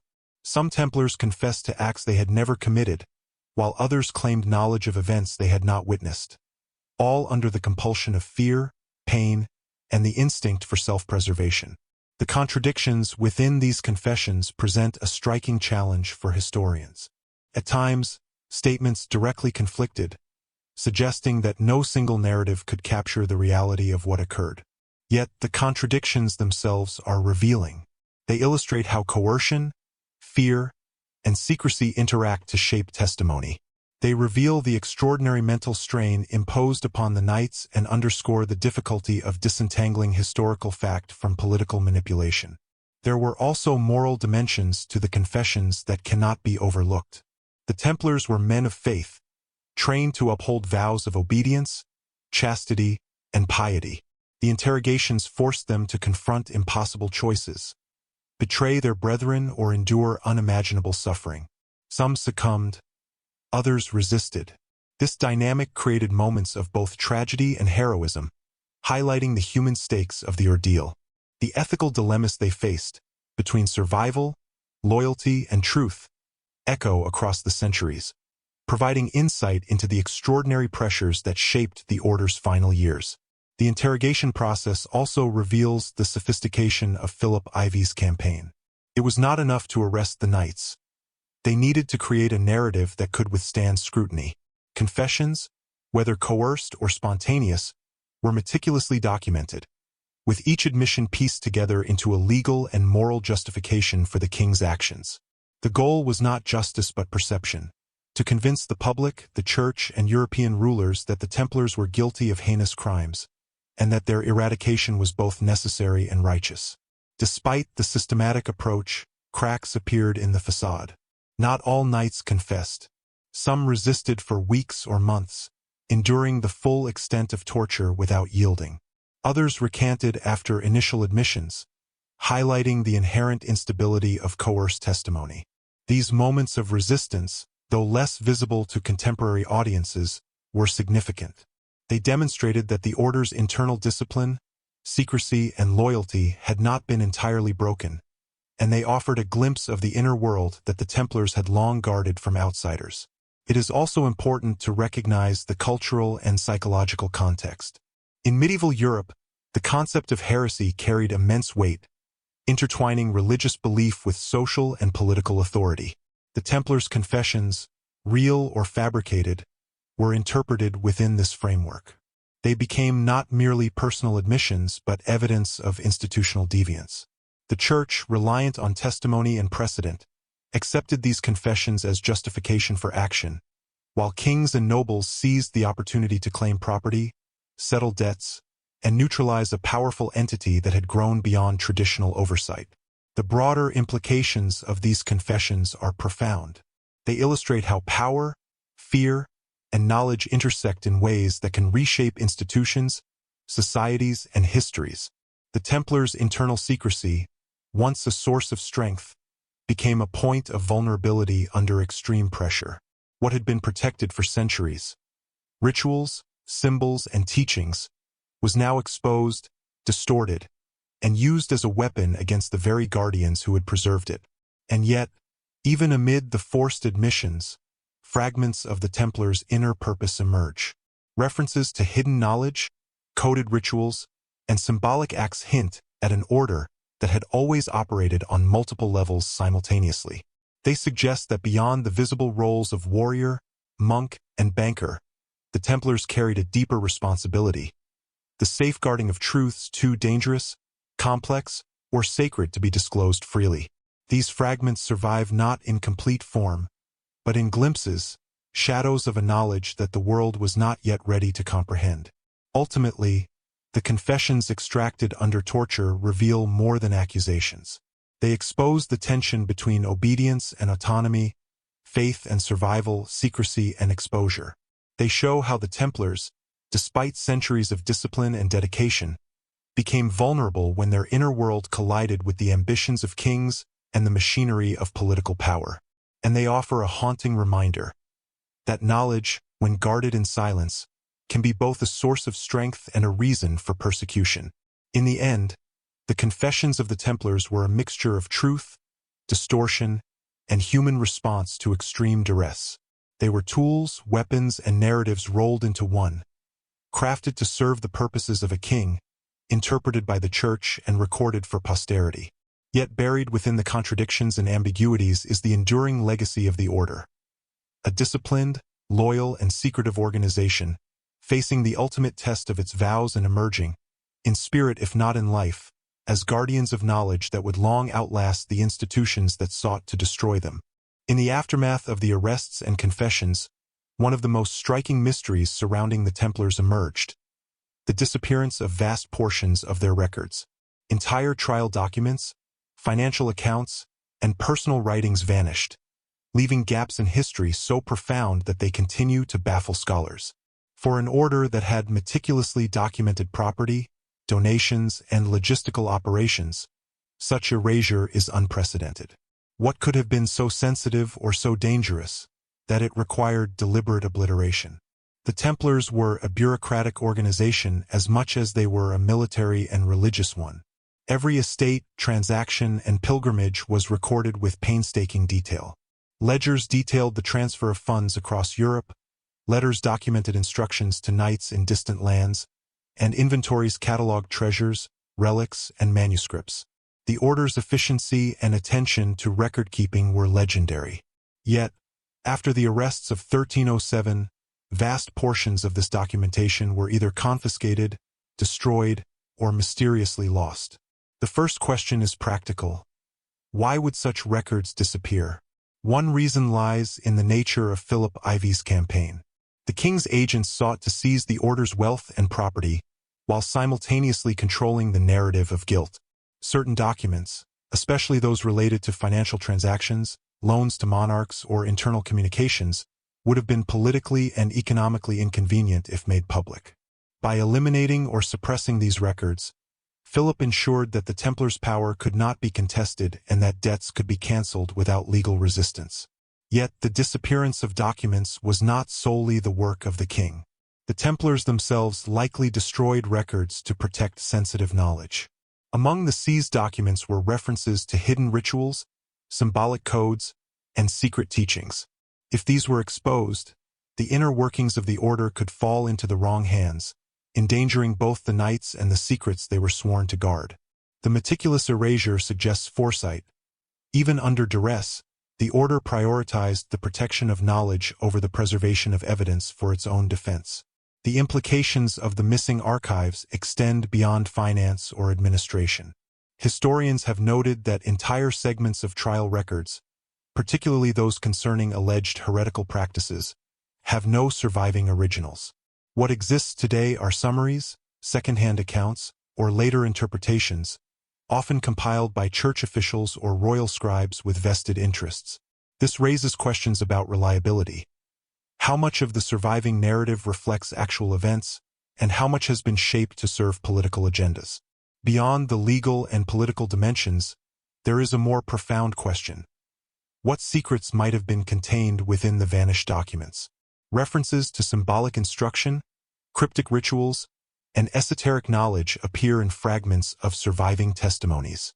Could the lost records have detailed the Templars' hidden teachings, encoded messages, or even prophecies? Some scholars argue that the order's use of geometry, architectural alignment, and symbolic art suggests a level of sophistication that required written codification, at least internally.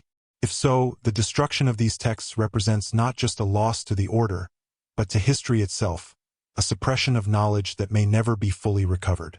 The vanishing records also contributed to the mystique surrounding the Templars. Historians, writers, and conspiracy theorists alike have speculated endlessly about what was lost.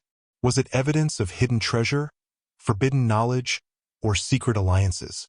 Or were the records deliberately mundane, their absence exaggerated over time by myth and legend? While certainty is impossible, the pattern of disappearance, systematic, widespread, and coinciding with arrests, suggests deliberate intervention, not mere misplacement. The disappearance of the archives also had a practical impact on the legal process.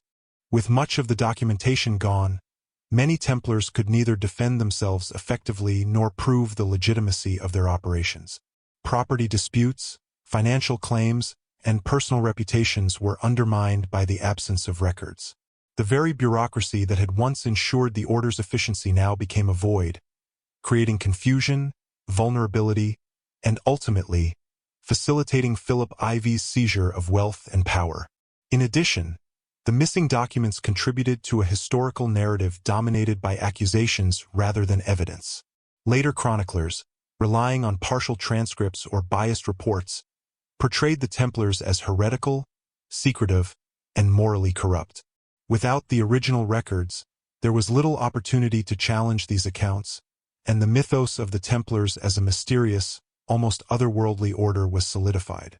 The gaps in the archives allowed imagination, rumor, and fear to fill in the blanks, creating a narrative that has endured for centuries. Some researchers propose a more deliberate esoteric motive for the disappearance. If the Templars were custodians of hidden knowledge, symbols, teachings, or relics too dangerous to expose, then erasing records may have been a final protective measure. By removing written evidence of their methods and discoveries, the order ensured that even under torture or coercion, critical information could not be fully transmitted to outsiders. In this sense, the loss of documents is not merely a historical accident but a strategic act of preservation, paradoxically safeguarding secrets by eliminating their paper trail. The phenomenon of the missing archives also raises questions about memory, oral tradition, and encoded communication. The Templars were masters of secrecy, and it is possible that knowledge deemed too sensitive for writing was transmitted orally, symbolically, or through ritual. The destroyed records may have contained partial information, while the essence of the teachings survived through methods designed to resist both physical destruction and political manipulation. This approach would be consistent with what is known of the order's culture: layered, symbolic, and deliberately resistant to external scrutiny. Finally, the disappearance of the archives highlights the broader vulnerability of knowledge in a turbulent world. Even the most meticulous records can be lost, destroyed, or altered when political, religious, and military forces converge.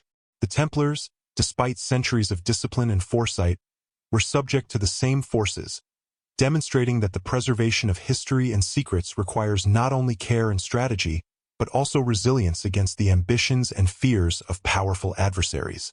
The loss of the Templar archives remains one of the most enduring mysteries of medieval history. It obscures not only the details of their alleged crimes but also the full extent of their knowledge, activities, and influence. The gaps invite speculation, fuel legend, and amplify the aura of secrecy that has surrounded the order for centuries. And while some truths may never be recovered, the very absence of records tells its own story, of a powerful institution, aware of its own significance, determined to protect its secrets, and ultimately forced to confront forces that could erase even its most carefully preserved legacy. In the end, the missing archives are more than lost pages. They are a testament to the tension between knowledge and power, secrecy and exposure, survival and destruction. They remind us that history is never merely what is written. It is also what is hidden, deliberately erased, and left to echo silently through time. And in the case of the Templars, the silence of the record speaks as loudly as any confession or proclamation, hinting at mysteries that may never fully be revealed, yet continue to intrigue, haunt, and inspire curiosity centuries later. Not all Templars were captured during Philip IV's sweeping arrests. While the king's agents struck with terrifying precision across France, some knights managed to evade the dragnet, slipping away under the cover of darkness, secrecy, or sheer luck.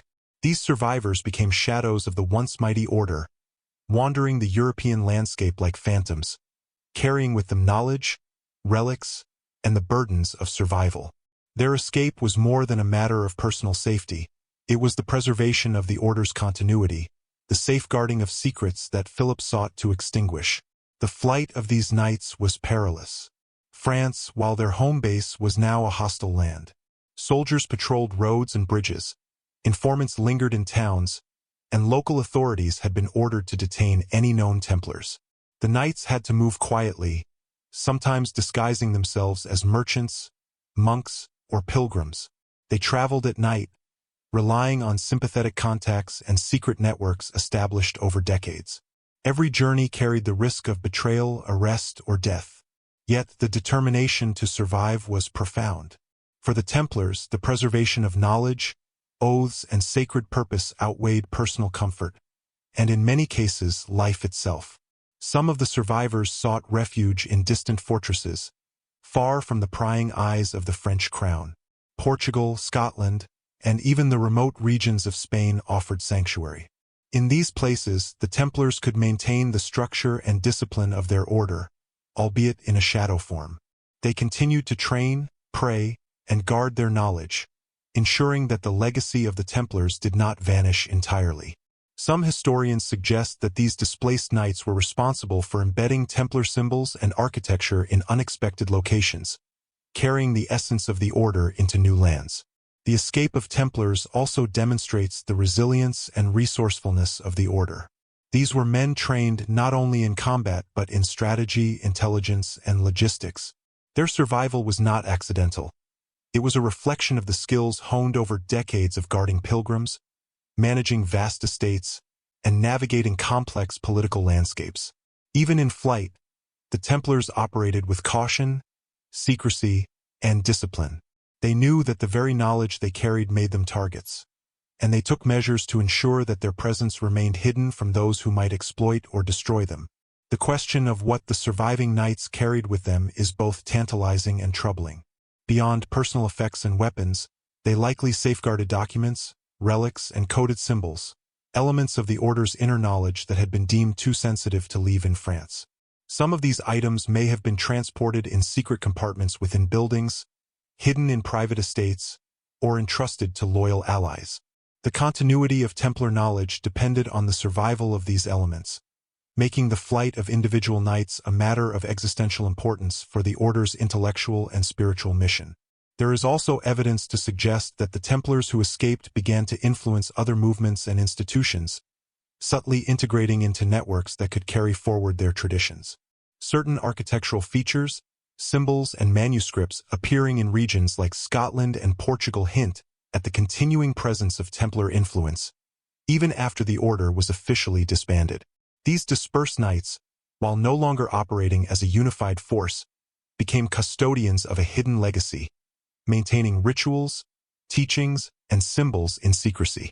The escapees faced challenges not only from external threats but also from internal pressures. Maintaining secrecy in foreign lands required careful planning, discipline, and sometimes the adoption of new identities. Knights who had once held positions of power were forced into anonymity. Their lives were often austere, mirroring the ascetic values of the order even as they navigated a world that no longer recognized their authority. Yet these sacrifices were accepted with the knowledge that the survival of the order's knowledge and purpose depended on it.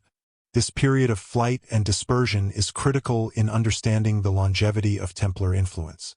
While Philip IV succeeded in dismantling the centralized structure of the order in France, he could not erase its ideas, symbols, or spiritual mission entirely.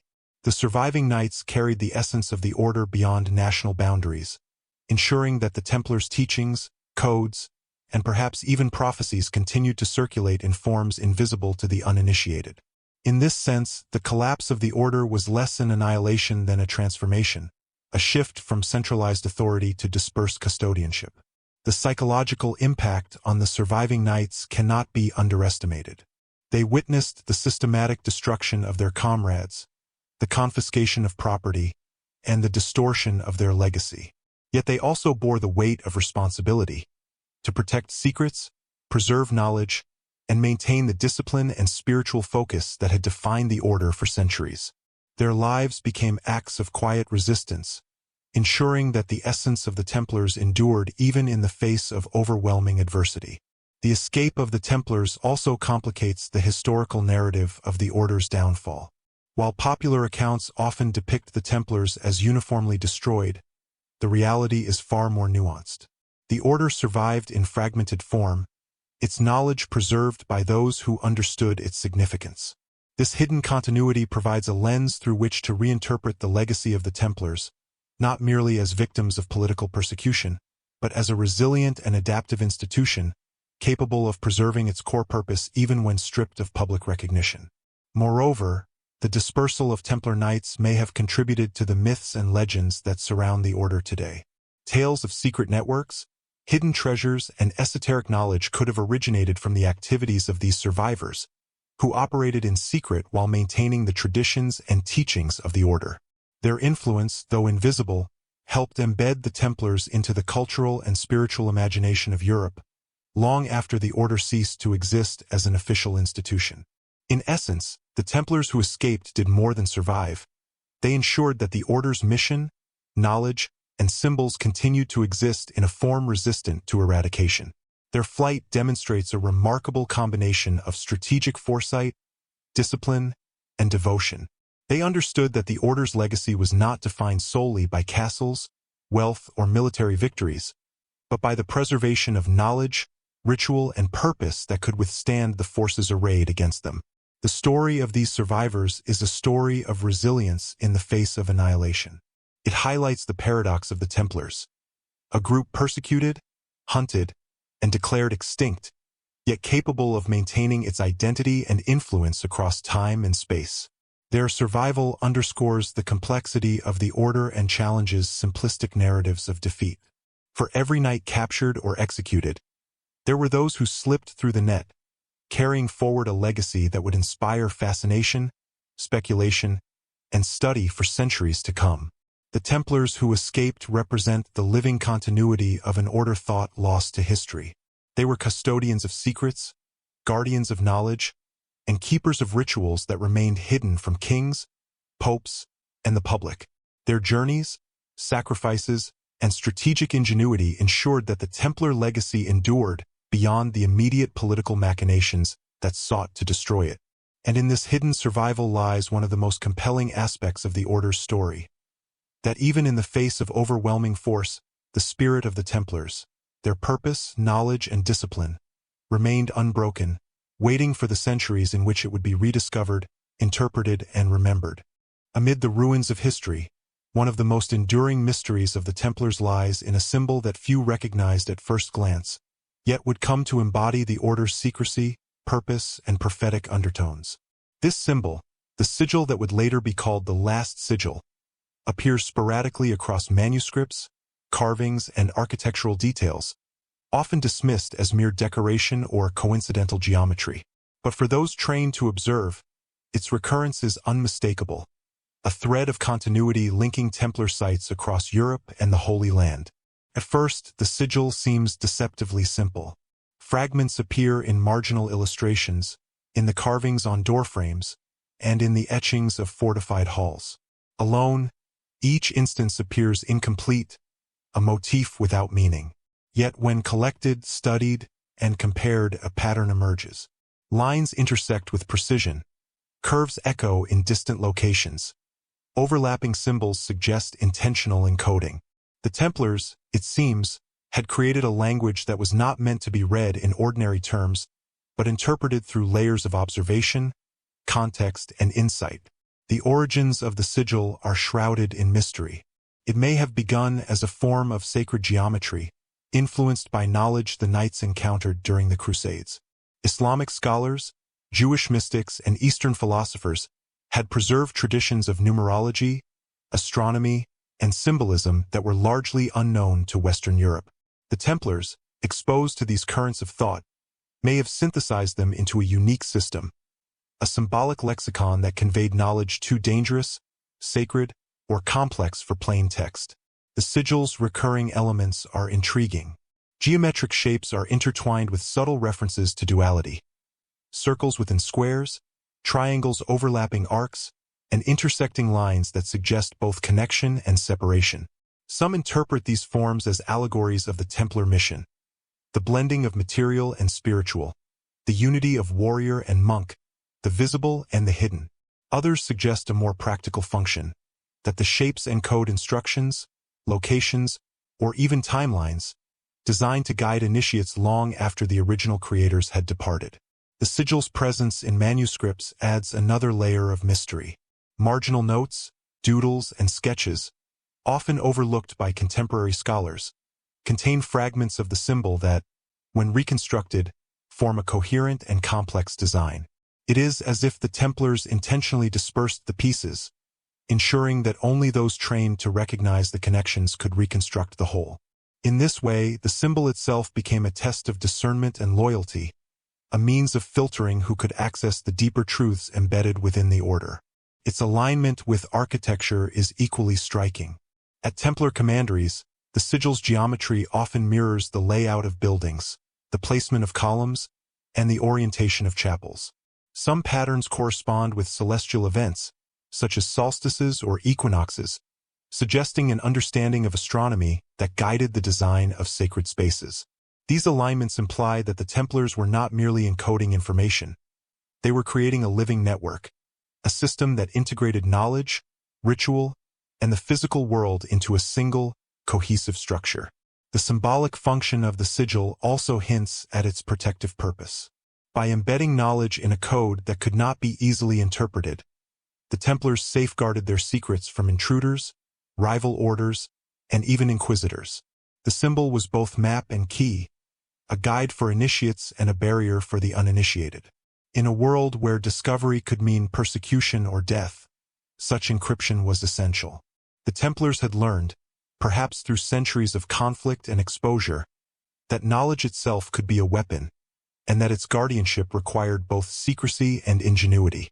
Beyond its practical and symbolic roles, the sigil carries an aura of prophecy. Certain elements within its design suggest awareness of cycles, transformations, and pivotal moments. While the Templars' writings are largely lost, hints in surviving fragments imply that the order may have embedded temporal guidance within the symbol, a warning, a prediction, or a framework for understanding the flow of events. It is not an apocalypse in the traditional sense, but a call to discern patterns, recognize hidden truths, and prepare for consequences that unfold over generations. Modern reconstructions of the sigil reveal astonishing complexity. When the dispersed fragments are assembled, the result is a multi-layered diagram capable of multiple interpretations. Some researchers suggest it functions as a key to understanding celestial alignments, sacred geometry, and ritual spaces. Others propose that it encodes philosophical or theological concepts, compressing abstract knowledge into a visual form that could survive centuries. Its endurance across time and geography underscores the foresight of the Templars, who anticipated the destruction of their order, yet ensured that their message could persist in symbolic form. The sigil also reflects the dual nature of the Templars' existence. It embodies both public and private meaning. To outsiders, it might appear as decoration, a flourish in stone or parchment. To insiders, it was a repository of knowledge, a guide to hidden truths, and a symbol of continuity. Its capacity to convey multiple layers of information simultaneously illustrates the Templars' mastery of encoding, secrecy, and pedagogy. Knowledge was never presented plainly. It was layered, deliberate, and often paradoxical.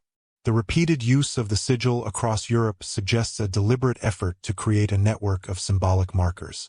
Commanderies in France, fortresses in Portugal, and chapels in Scotland each contain fragments, implying that the Templars were communicating across distance and time. This network would have allowed initiates to navigate, identify allies, and access hidden knowledge even as the Order's centralized authority was under siege. In effect, the sigil functioned as both message and map, carrying the essence of the Order beyond immediate control. The significance of the sigil becomes even more compelling when considered in the context of the Templars' persecution. While Philip IV sought to erase the Order, the dispersed symbol ensured that its essence could endure. Even as knights were captured, tortured, or executed, the sigil remained in stone, manuscript, and memory, resistant to eradication.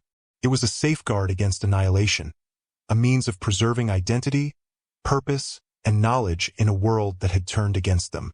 In conclusion, the Last Sigil represents more than a mere emblem or piece of art. It is a sophisticated, multi-layered creation, encoding philosophy, ritual, and possibly prophecy. It serves as a bridge between the visible and the hidden, the present and the future, the material and the spiritual. Its recurrence across locations and media demonstrates deliberate foresight, ensuring that the Order's knowledge could survive the systematic attempts to destroy it.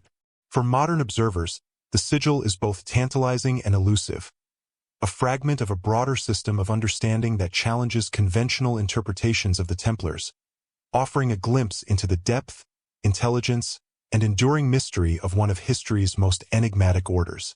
The sigil, with its layered geometry and elusive symbolism, was more than a visual motif. It was a vessel for knowledge too dangerous to speak aloud. While the Templars were known publicly as warriors, monks, and financiers, within their inner sanctums they carried teachings and warnings meant for those capable of understanding them. This was not a prophecy in the conventional sense, written in words to be read aloud and feared. It was a coded directive, a visual and symbolic map intended to preserve information across generations. It was, in effect, a prophecy without words, surviving the destruction of the Order and the deliberate erasure of its archives. The genius of this approach lies in its subtlety. A prophecy, if spoken or written plainly, is vulnerable. Kings, inquisitors, and enemies can intercept it, distort it, or use it against those who possess it. But a message embedded in geometry, architecture, and ritual is far more resilient. The Templars encoded their knowledge in patterns, alignments, and symbols that required training, insight, and initiation to interpret. To the uninitiated, the sigil appears ornamental or arcane. To those who understood its language, it was a precise conveyance of information, warnings, and guidance. The Templars' reliance on symbolism and encoded instruction reflects a sophisticated understanding of both human cognition and societal structures. They understood that knowledge could be a weapon, and that the preservation of sensitive knowledge often required concealment, misdirection, and selective transmission. By embedding lessons and guidance in a visual language, they ensured that even if the Order were persecuted, the essence of their wisdom could survive, invisible to those who sought only to destroy them. This form of prophecy was tied to the Order's broader mission, to safeguard truths that the world was not ready to face. Historical fragments, references in trial transcripts, and the recurring motifs across Templar architecture suggest that these truths involved more than spiritual dogma. They may have encompassed cosmology, philosophy, and ethical guidance, knowledge that, if misapplied or misunderstood, could disrupt both religious and political hierarchies. The sigil acted as a key, preserving the structure of this knowledge while preventing it from being misused. Its encoded nature implies foresight on the part of the Templars. They anticipated the possibility, even the inevitability of suppression. Their arrests, imprisonment, and eventual executions were not unforeseen anomalies, but the predictable outcome of their independence, wealth, and secrecy. The sigil was designed to outlast these temporal threats, allowing their inner mission to endure even if the order itself were dismantled. In this sense, the prophecy without words is both practical and spiritual. It functions as a safeguard for knowledge, a guide for future initiates, and a testament to the resilience of purpose. The sigil's complexity also reflects a layered pedagogy. It was intended not for immediate comprehension but for gradual understanding. Initiates, over time, would be exposed to fragments of the symbol, to associated rituals, and to supporting teachings. Through this process, knowledge would be absorbed incrementally, ensuring that comprehension was matched by discipline, wisdom, and ethical awareness. This method minimized the risk of misuse, creating a controlled dissemination of profound truths. Some scholars speculate that the prophecy embedded in the sigil may also have included temporal guidance. Alignments within the geometric patterns correspond, in some cases, with celestial events such as solstices, equinoxes, or significant astronomical cycles. This suggests that the Templars were not merely encoding static knowledge but creating a dynamic system that could interact with the passage of time, offering insights relevant to specific moments in history. In this way, the sigil functions as both a map and a chronicle, a visual representation of guidance across generations. The prophetic function of the sigil is also intertwined with the Templars' esoteric practices. Within their inner sanctums, rituals, prayers, and meditative exercises were designed to cultivate perception, understanding, and moral discernment. The sigil, observed in these contexts, would have served as a focal point, a tool to guide contemplation and facilitate insight.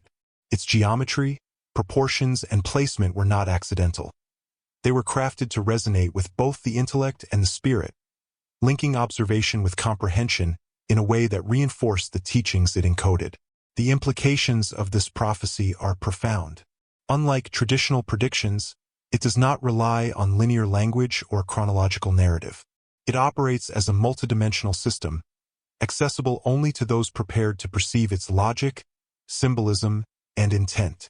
This form of encoded guidance challenges modern assumptions about historical knowledge, revealing that the Templars were engaged not merely in physical defense, wealth accumulation, or religious devotion, but in a sophisticated intellectual and spiritual enterprise that anticipated the vulnerabilities of their own institution. Moreover, the prophecy without words underscores the tension between secrecy and survival. The Templars understood that revelation could be dangerous. Kings could confiscate property, inquisitors could condemn, and the uninitiated could distort or misinterpret profound truths.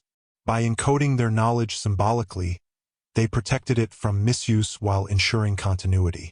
Even after their arrests, executions, and the loss of records, fragments of this knowledge persisted, scattered across architecture, manuscripts, and hidden spaces. It is also significant that the sigil operates as a unifying thread. Across dispersed commanderies, surviving knights, and remote architectural sites, the recurring elements suggest a coherent system of communication, one that maintained the integrity of the Order's inner mission despite the fracturing of its external structure. This coherence implies meticulous planning and foresight, reflecting an understanding of both human behavior and the pressures of history. The prophecy was not static. It was resilient, adaptive, and enduring. Ultimately, the prophecy without words represents the essence of the Templars' inner purpose. It is a bridge between what was visible and what was hidden, between temporal events and spiritual insight, between obedience and moral discernment. It illustrates the Order's understanding that some knowledge is too potent, too fragile, or too transformative to be spoken aloud. And it demonstrates that the survival of such knowledge depends not on paper, gold, or fortress walls, but on symbols, discipline, and the careful guidance of those entrusted with its interpretation. The sigil thus embodies a remarkable synthesis of philosophy, strategy, and spiritual foresight. It is a testament to the Order's understanding of the fragility of institutions, the dangers of power, and the enduring need to safeguard knowledge. As a prophecy without words, it transcends conventional narrative, functioning as a living system that can endure centuries, communicate across distance, and convey meaning to those who possess the insight to perceive it. It is, perhaps, the most enduring legacy of the Knights Templar.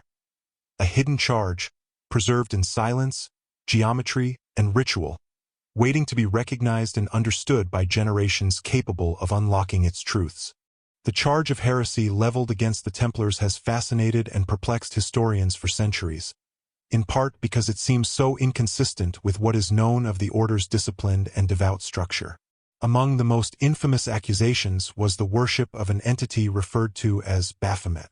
Chroniclers, inquisitors, and later mythmakers have painted the image of an idol, grotesque and diabolic, central to Templar rituals. Yet when scrutinized, these claims begin to unravel, revealing layers of political expediency, misunderstanding, and deliberate manipulation. It is important to situate these accusations in the broader context of medieval fear and fascination with heresy. By the late 13th and early 14th centuries, Europe was deeply invested in rooting out deviation from Orthodox Christianity. Inquisitors were active, and religious authorities often blurred the lines between theological error and political insubordination. In such an environment, the Templars' independence, secrecy, and control over wealth and information made them uniquely vulnerable to allegations of unorthodox behavior. Their very survival and power, combined with an esoteric inner culture, were sufficient to arouse suspicion among those seeking to consolidate authority. The so-called Baphomet has long been misunderstood.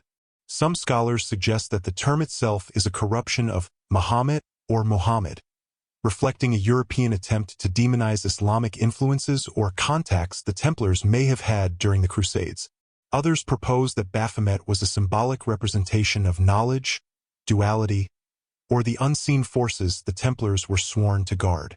Whatever its origin, it was transformed into a convenient accusation, a tool for demonizing the order in the public eye while providing legal and moral cover for the seizure of property and assets.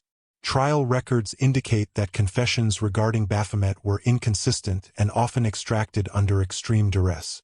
Knights admitted to kissing or bowing before a figure or symbol, to denying Christ or to participating in secret rites, but their statements frequently contradicted one another and changed depending on the interrogator, the method of torture, or the duration of confinement. Some even recanted, insisting that they had confessed to preserve life rather than admit to actual wrongdoing. These inconsistencies suggest that the heresy charges were less about factual observation than about creating a narrative the king could use. Understanding the significance of the Baphomet accusation requires attention to its psychological function. By depicting the Templars as devil worshippers or blasphemers, Philip IV created a moral panic that justified extraordinary measures. Public perception was crucial. Accusations of heresy were far more effective than financial arguments or political justification alone. The populace, unfamiliar with the inner workings of the order, accepted the image of moral corruption.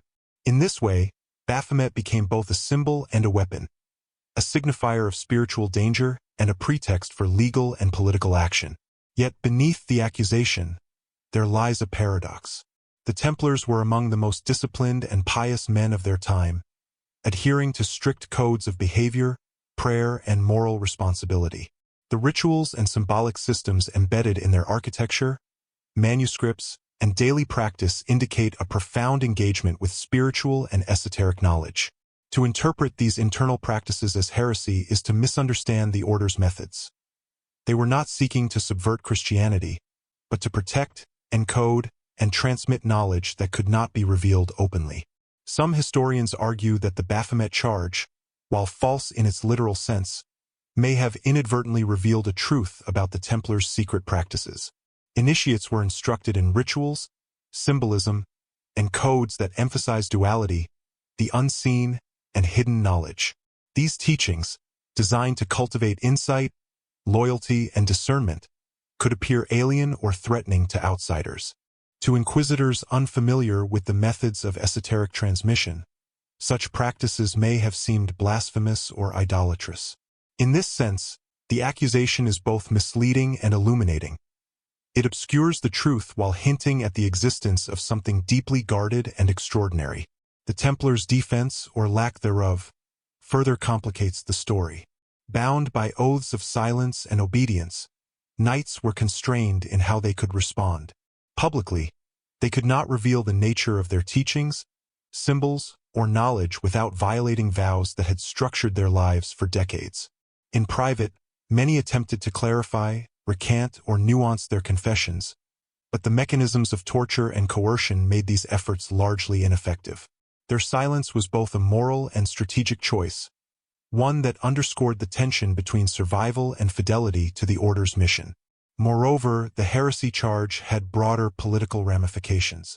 By framing the Templars as morally corrupt and spiritually dangerous, Philip IV could confiscate their vast wealth and eliminate their political autonomy. This strategy transformed religious accusation into a tool of statecraft, demonstrating how charges of heresy could serve dual purposes: moral justification for public consumption and practical elimination of a rival institution. It highlights the extent to which faith, politics, and power were intertwined in medieval Europe, with the Templars caught at the intersection of all three. The Baphomet accusation also left a lasting imprint on history. Over centuries, it evolved into myth, legend, and speculation, becoming one of the most enduring symbols of Templar secrecy and supposed occult knowledge. While historical evidence demonstrates the falsity of the charge, the myth persists, reflecting both fascination with forbidden knowledge and the enigmatic legacy of the Order. It has inspired literature, speculation, and conspiracy theories, linking the Templars to esoteric practices far beyond the historical record. In re-examining the charge, it becomes clear that the Templars' alleged heresy was less an indictment of actual belief or practice than a reflection of fear of knowledge, independence, and secrecy. Their wealth, influence, and inner discipline had created a perception of danger that could be exploited by a monarch intent on consolidating power. Baphomet, therefore, was a narrative tool, a symbol of imagined threat that allowed a king to act decisively against a powerful and autonomous institution. Ultimately, the accusations of heresy, and the figure of Baphomet in particular, reveal as much about the anxieties of the medieval world as they do about the Templars themselves. The Order's inner teachings, secret rituals, and symbolic practices were interpreted through the lens of suspicion, resulting in a dramatic and politically expedient narrative of corruption. Yet beneath the surface, these charges also hint at a deeper truth. The Templars were custodians of knowledge, practices, and symbols that could not be disclosed openly, and it was precisely this hidden charge that made them appear dangerous to those who feared what they did not understand. In this light, the infamous heresy charge is not merely a historical footnote. It is a window into the tension between secrecy and power, knowledge and authority, obedience and persecution. It illuminates the risks inherent in guarding information too potent to reveal and demonstrates how an institution, no matter how disciplined or devout, can be vulnerable when its mission intersects with ambition, fear, and political calculation. The Templars were accused of worshipping Baphomet, but the truth is far more nuanced. They were protecting something far more profound, complex, and enduring, and it was this knowledge that ultimately placed them in mortal danger. The Templars were more than soldiers and administrators. They were observers of the cosmos, interpreters of patterns, and, some argue, custodians of knowledge encoded in both stone and sky. Beyond their military campaigns and financial operations, they studied alignments, geometry, and symbolism with an intensity that suggests a broader purpose than mere decoration or ritual. Across their chapels and commanderies, recurring motifs hint at a deliberate correspondence between earthly structures and celestial patterns. This interplay between stone and star is one of the most intriguing aspects of the Order's inner knowledge, offering insight into a dimension of their mission that remains largely hidden from historical record. Many Templar sites show signs of architectural alignment with celestial events. Chapels, towers, and gates are positioned to coincide with solstices, equinoxes, or the rising of specific stars. At first glance, these alignments may appear coincidental or dictated by geography, yet the precision of some constructions suggests intentionality. For example, entrances to certain chapels align with the sunrise on important feast days, a subtle feature that would have required meticulous observation and planning. These alignments were not merely symbolic. They may have functioned as markers for ritual timing, astronomical observation, or encoded instruction. The significance of such alignment extends beyond practical considerations. In medieval thought, the cosmos was often seen as a reflection of divine order. By linking buildings and sacred spaces to the heavens, the Templars may have been asserting a connection between earthly action and celestial will. Every chapel, every arch, and every altar could serve as a node in a larger network, translating cosmic principles into tangible, human-scaled structures. This integration of architecture and astronomy suggests that the Templars perceived their work as part of a grand, ordered design, one in which spiritual insight, ritual practice, and worldly action were deeply intertwined. Symbols and motifs within Templar architecture further reinforce this perspective. Concentric circles, star-like shapes, and geometric patterns recur across sites in Europe and the Holy Land. Some of these symbols appear in alignment with architectural features such as columns, doorways, or altars, hinting at layers of meaning beyond mere decoration. Scholars propose that these elements functioned as mnemonic devices, conveying teachings about geometry, cosmology, or sacred timing to initiates. The repetition of such motifs across distant sites implies a standardized symbolic language, one understood only by those trained to perceive it. The study of sacred geometry may have held both practical and spiritual implications. In the medieval mindset, geometric principles were not abstract. They were believed to reflect the divine order of creation. By encoding these principles into architecture, the Templars could create spaces that facilitated contemplation, moral insight, and ritual precision. The geometry itself becomes a form of instruction, a silent teacher that conveys meaning through proportion, alignment, and spatial relationships. Through such designs, the Templars were not merely constructing buildings, they were encoding philosophy and knowledge into enduring, tangible forms. Some interpretations suggest that these alignments also functioned as a form of communication or map. Certain Templar fortresses and chapels correspond with lines of sight between locations, forming networks that may have conveyed information across distances.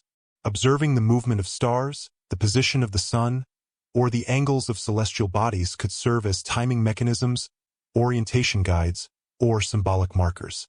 In this way, the Templars integrated knowledge of the heavens into practical operations, ensuring that their understanding of space, time, and ritual was both precise and durable.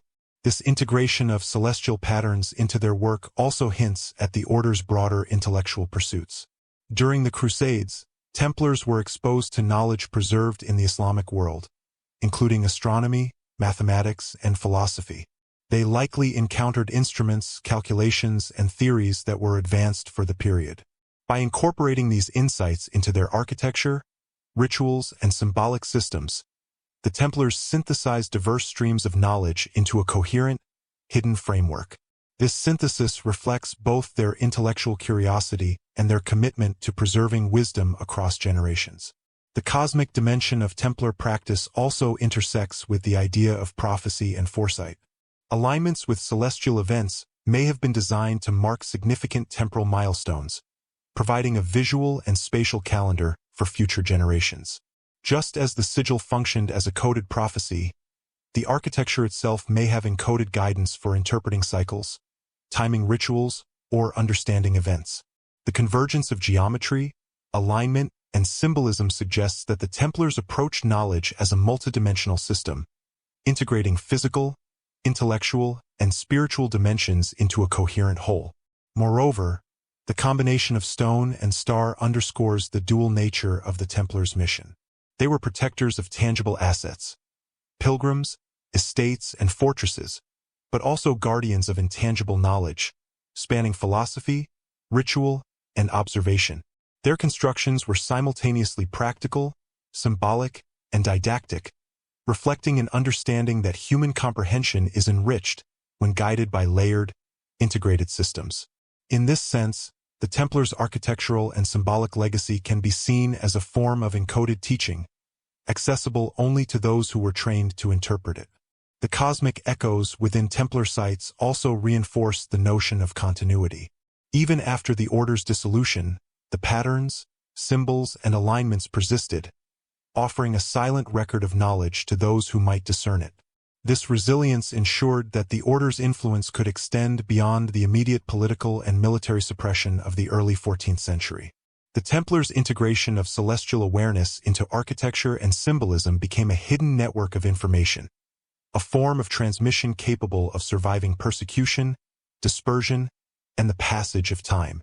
Finally, the echoes of stone and star highlight the sophistication and foresight of the Templars. Their architecture was not simply functional or ornamental. It was a multidimensional language, conveying philosophy, observation, and moral guidance. The alignment of earthly structures with celestial patterns suggests a deep awareness of cosmic order, a desire to integrate knowledge across domains, and a commitment to ensuring that this wisdom endured even when the order itself faced destruction. Through their alignment with the cosmos, the Templars created a legacy that transcended architecture, territory, and even life itself. Their fortresses and chapels were repositories of observation, teaching, and encoded insight, a silent dialogue between stone and star. In understanding these patterns, we glimpse the depth of the order's vision, a synthesis of martial discipline, spiritual devotion, and intellectual rigor, all oriented toward a higher understanding of the universe.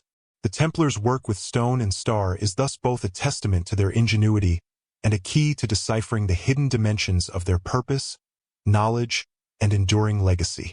After the arrests, trials, and executions that decimated the Knights Templar in France, the order seemed destined for extinction. Yet, despite the systemic dismantling of their institutions, the Templars did not disappear entirely. Their presence lingered, quietly surviving in other regions of Europe where royal oversight was weaker and where loyalty networks had been carefully maintained.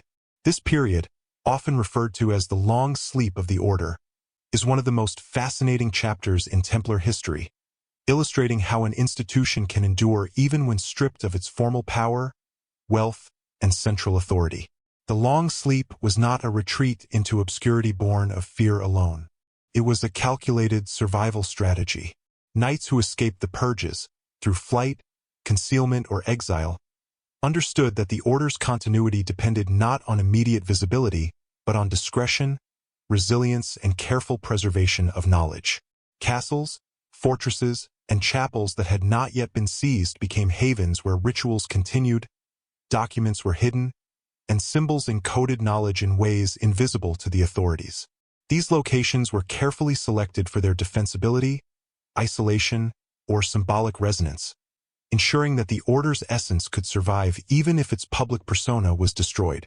During this period, the Templars were, in effect, guardians in hiding. Their activities were largely clandestine, often disguised as service in other military orders, integration into local monastic communities, or private security for loyal noble families.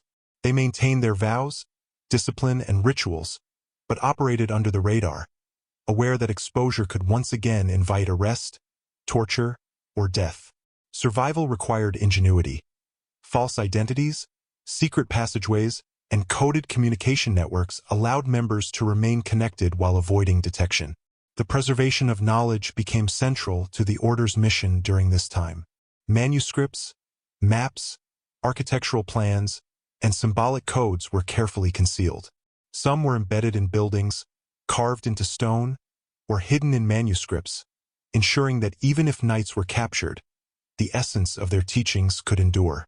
These measures were consistent with the Templars' centuries-long emphasis on secrecy and the safeguarding of sacred information. Survival was not only physical, it was intellectual and spiritual. One of the most intriguing aspects of the long sleep is the continued dissemination of Templar symbols and architecture.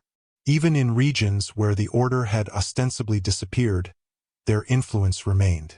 Fortresses in Portugal, chapels in Scotland, and hidden sites across Europe display motifs, alignments, and geometries consistent with Templar design principles. These scattered remnants suggest that escaped knights continued to practice and transmit their knowledge, leaving a silent imprint that would persist for centuries. In this sense, the long sleep was not mere dormancy, it was strategic embedding, ensuring that the Templar legacy could survive politically hostile conditions. The psychological and spiritual discipline required during this period cannot be understated. Knights had gone from positions of power, commanding armies and managing wealth, to living in constant concealment. Maintaining morale, obedience, and purpose under these conditions required extraordinary discipline. Yet the Templars were trained for resilience. Their vows of obedience, chastity, and poverty, combined with their esoteric teachings, created a framework that allowed them to endure both physical and existential threats. The long sleep was as much a test of inner strength as it was a survival tactic. The dispersion of the Templars also contributed to the spread and preservation of their inner knowledge. In exile, knights integrated with other orders, families, and communities, embedding teachings in symbols, rituals, and architecture.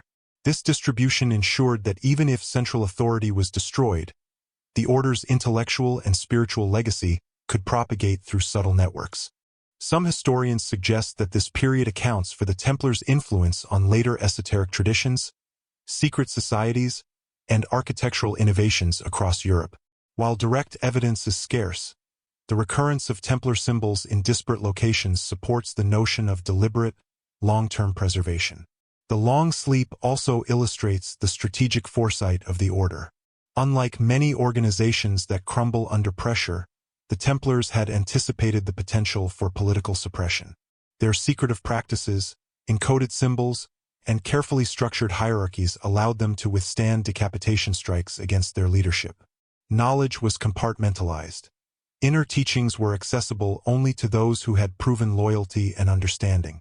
This structure ensured that even if the majority of knights were captured or executed, essential elements of the order could endure, hidden in plain sight or preserved in symbolic form. Even as the order slept, it continued to exert subtle influence. Political, religious, and social networks that had been shaped by Templar activity remained in place, often without overt recognition of the order's continuing presence. The dispersal of knowledge and symbols created a kind of cultural and spiritual echo, reinforcing values, discipline, and practices that the Templars had cultivated for centuries. In this way, the long sleep became not a cessation of activity but a recalibration, a transition from overt authority to covert guardianship. The consequences of this survival strategy are profound. While the Templars' visible power was eradicated, their knowledge, symbols, and methodologies persisted. They left behind a footprint that would later inspire speculation, legend, and historical inquiry. The idea that the order vanished entirely is therefore misleading. What truly disappeared was public recognition, while the essence of the order, the teachings, rituals, and symbolic legacy, remained, waiting for a time when it could be rediscovered or interpreted. This period also highlights the tension between temporal authority and enduring purpose. Kings and popes could seize property, destroy records, and execute knights, yet they could not erase what was encoded in symbols, architecture, and human memory. The Templars' long sleep demonstrates that power rooted in knowledge, discipline, and foresight can survive beyond the reach of immediate political forces. It is a testament to the resilience of institutions that understand both the fragility and durability of information. Ultimately, the long sleep of the Templars is a story of adaptation, endurance, and quiet defiance.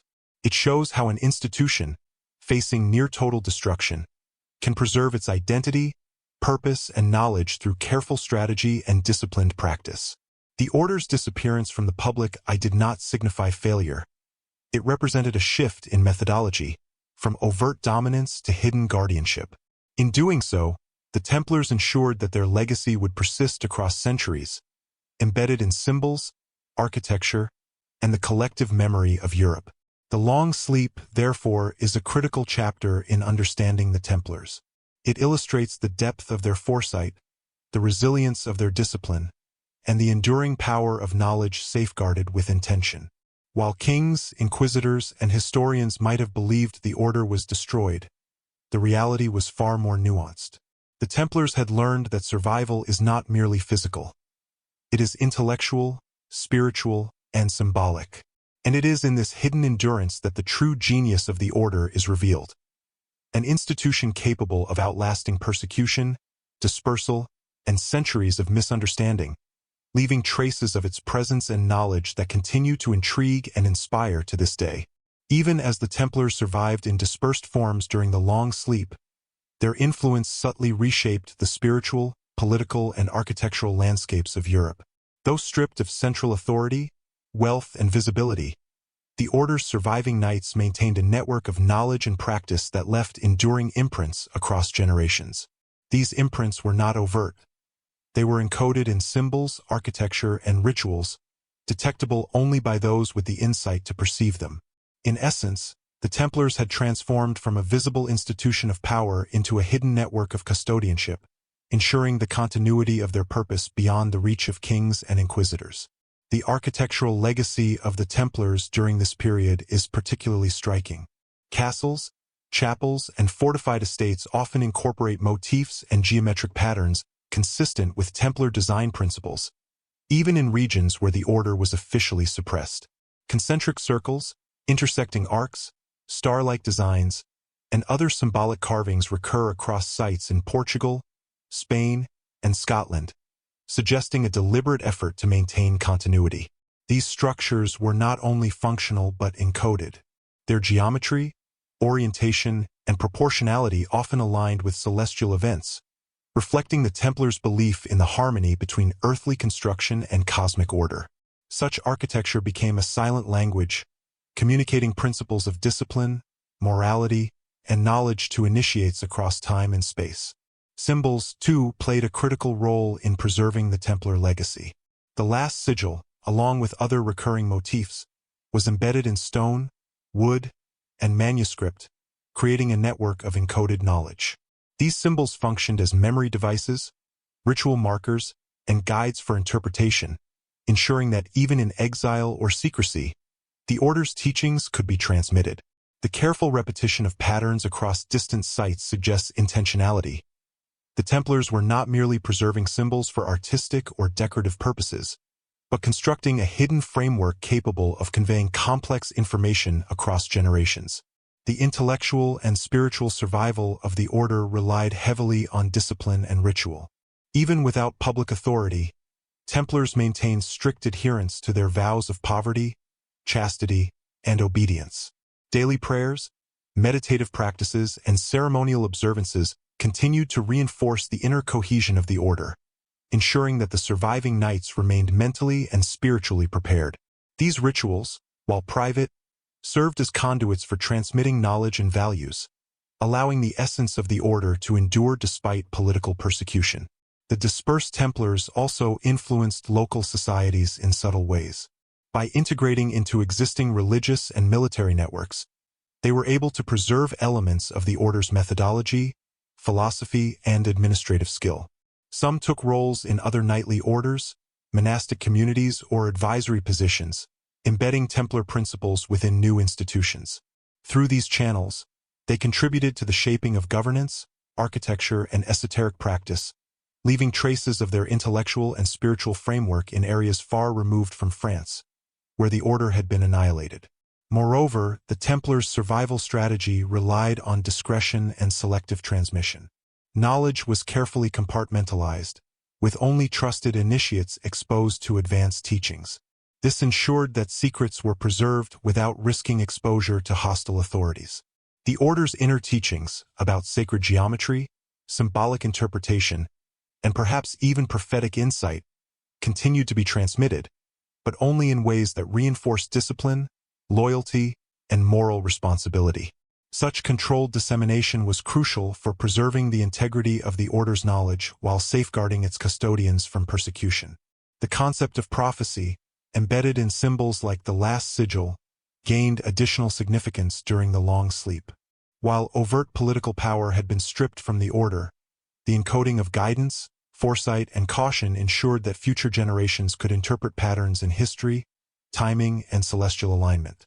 These symbolic prophecies were not predictions in a conventional sense, but layered systems of knowledge that linked morality, observation, and cosmic order. The Templars' foresight was not about controlling the future, but about equipping successors to navigate uncertainty with wisdom and ethical discernment. Financial acumen, too, persisted in subtle forms.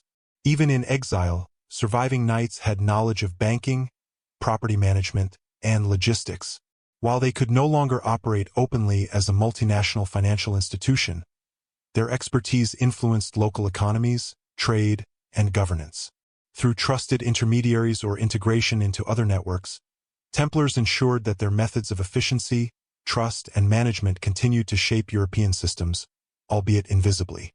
Their understanding of finance, combined with their esoteric knowledge, contributed to the survival of practical and intellectual skills across the continent. The persistence of Templar influence also contributed to the myths and legends that grew around the order in subsequent centuries. Tales of hidden treasure, secret knowledge, and mystical insight were fueled by the continued presence of symbols, manuscripts, and architecture. While popular imagination often exaggerated these stories, the core reality, that the order had survived in secret and preserved its knowledge, lent credence to speculation. Legends became a vehicle for memory, ensuring that even without centralized power, the Templars' existence and significance remained embedded in cultural consciousness. This period highlights the paradoxical nature of power. While the Templars had lost public authority, they retained influence through hidden channels, encoded knowledge, and moral discipline. Their survival demonstrates that power is not solely derived from wealth, military strength, or visibility, but also from the capacity to preserve, transmit, and interpret knowledge in ways that endure across generations. By transforming from a visible institution into a clandestine network, the Templars ensured that their essence could not be eradicated by external forces. The long sleep also reveals the profound resilience of disciplined and organized institutions. Even when centralized structures are destroyed and formal hierarchies dismantled, the careful preservation of core principles, symbols, and rituals allows an organization's influence to persist. For the Templars, survival required adaptation, patience, and strategic foresight. It required recognizing that the threats to the order were not merely military but political, social, and psychological. Their response, dispersal, concealment, and encoded transmission, ensured that the order's purpose and teachings endured far beyond the immediate crisis. Ultimately, the enduring influence of the dispersed Templars is a testament to the order's ingenuity, foresight, and commitment to its mission. The legacy of the Knights Templar, particularly during their period of dispersal and survival, is intricately tied to the preservation of their esoteric knowledge, a body of wisdom carefully guarded and transmitted in secrecy. While the order had been systematically dismantled in France, its teachings, symbols, and hidden instructions survived through dispersed knights, manuscripts, and architectural designs. These remnants suggest that the Templars were not merely military strategists or financial administrators. They were custodians of knowledge that blended spirituality, morality, astronomy, geometry, and ethical philosophy into a cohesive, multidimensional system. Central to this legacy is the idea of coded instruction. The Templars encoded principles of morality, cosmic alignment, and ritual practice into symbols and structures that could endure beyond the lives of individual knights. For example, the Last Sigil and related geometric motifs were repeated across chapels, fortresses, and manuscripts, creating a system of reference recognizable only to initiates. This approach ensured that knowledge could survive even if the order itself was suppressed or destroyed. In essence, they had created a form of intellectual insurance, a way to transmit critical lessons without relying on vulnerable documents or public authority. These encoded lessons were not abstract exercises. They were designed to cultivate perception, discipline, and discernment. Knights trained to recognize symbolic patterns, understand architectural alignments, and interpret coded diagrams developed a heightened awareness of the world around them. The teachings encompassed moral, spiritual, and practical guidance. The ethical use of power, the interpretation of natural and cosmic cycles, and the balance between secrecy and responsibility. Knowledge was never passive. It required engagement, reflection, and integration into action. In addition to spiritual and ethical instruction, the surviving Templars maintained an understanding of cosmology and astronomy. Alignments of buildings with solstices, equinoxes, and stellar phenomena suggest that celestial observation was integral to both ritual and instruction. These alignments may have served as temporal markers for ceremonies, reinforced symbolic meaning, or guided practical planning, such as navigation and logistics. The blending of astronomy with symbolism reflects a sophisticated approach to knowledge, wherein understanding the heavens was inseparable from spiritual and moral development. The Templars also ensured the continuity of their teachings through practical skill and adaptability. Survivors integrated into other military orders, monastic communities, and noble households, carrying with them expertise in architecture, administration, and strategic planning. Through these channels, they influenced local governance, construction, and ritual practice. Their knowledge did not vanish. It was dispersed, embedded in society, and often unrecognized. The subtlety of this influence is remarkable. The order had lost formal recognition, yet it continued to shape the intellectual and spiritual climate of Europe. One of the most intriguing aspects of this preserved knowledge is its dual nature. It was both practical and symbolic. Practical knowledge included finance, military strategy, and engineering, while symbolic knowledge encompassed rituals, ethical guidance, and encoded prophecy.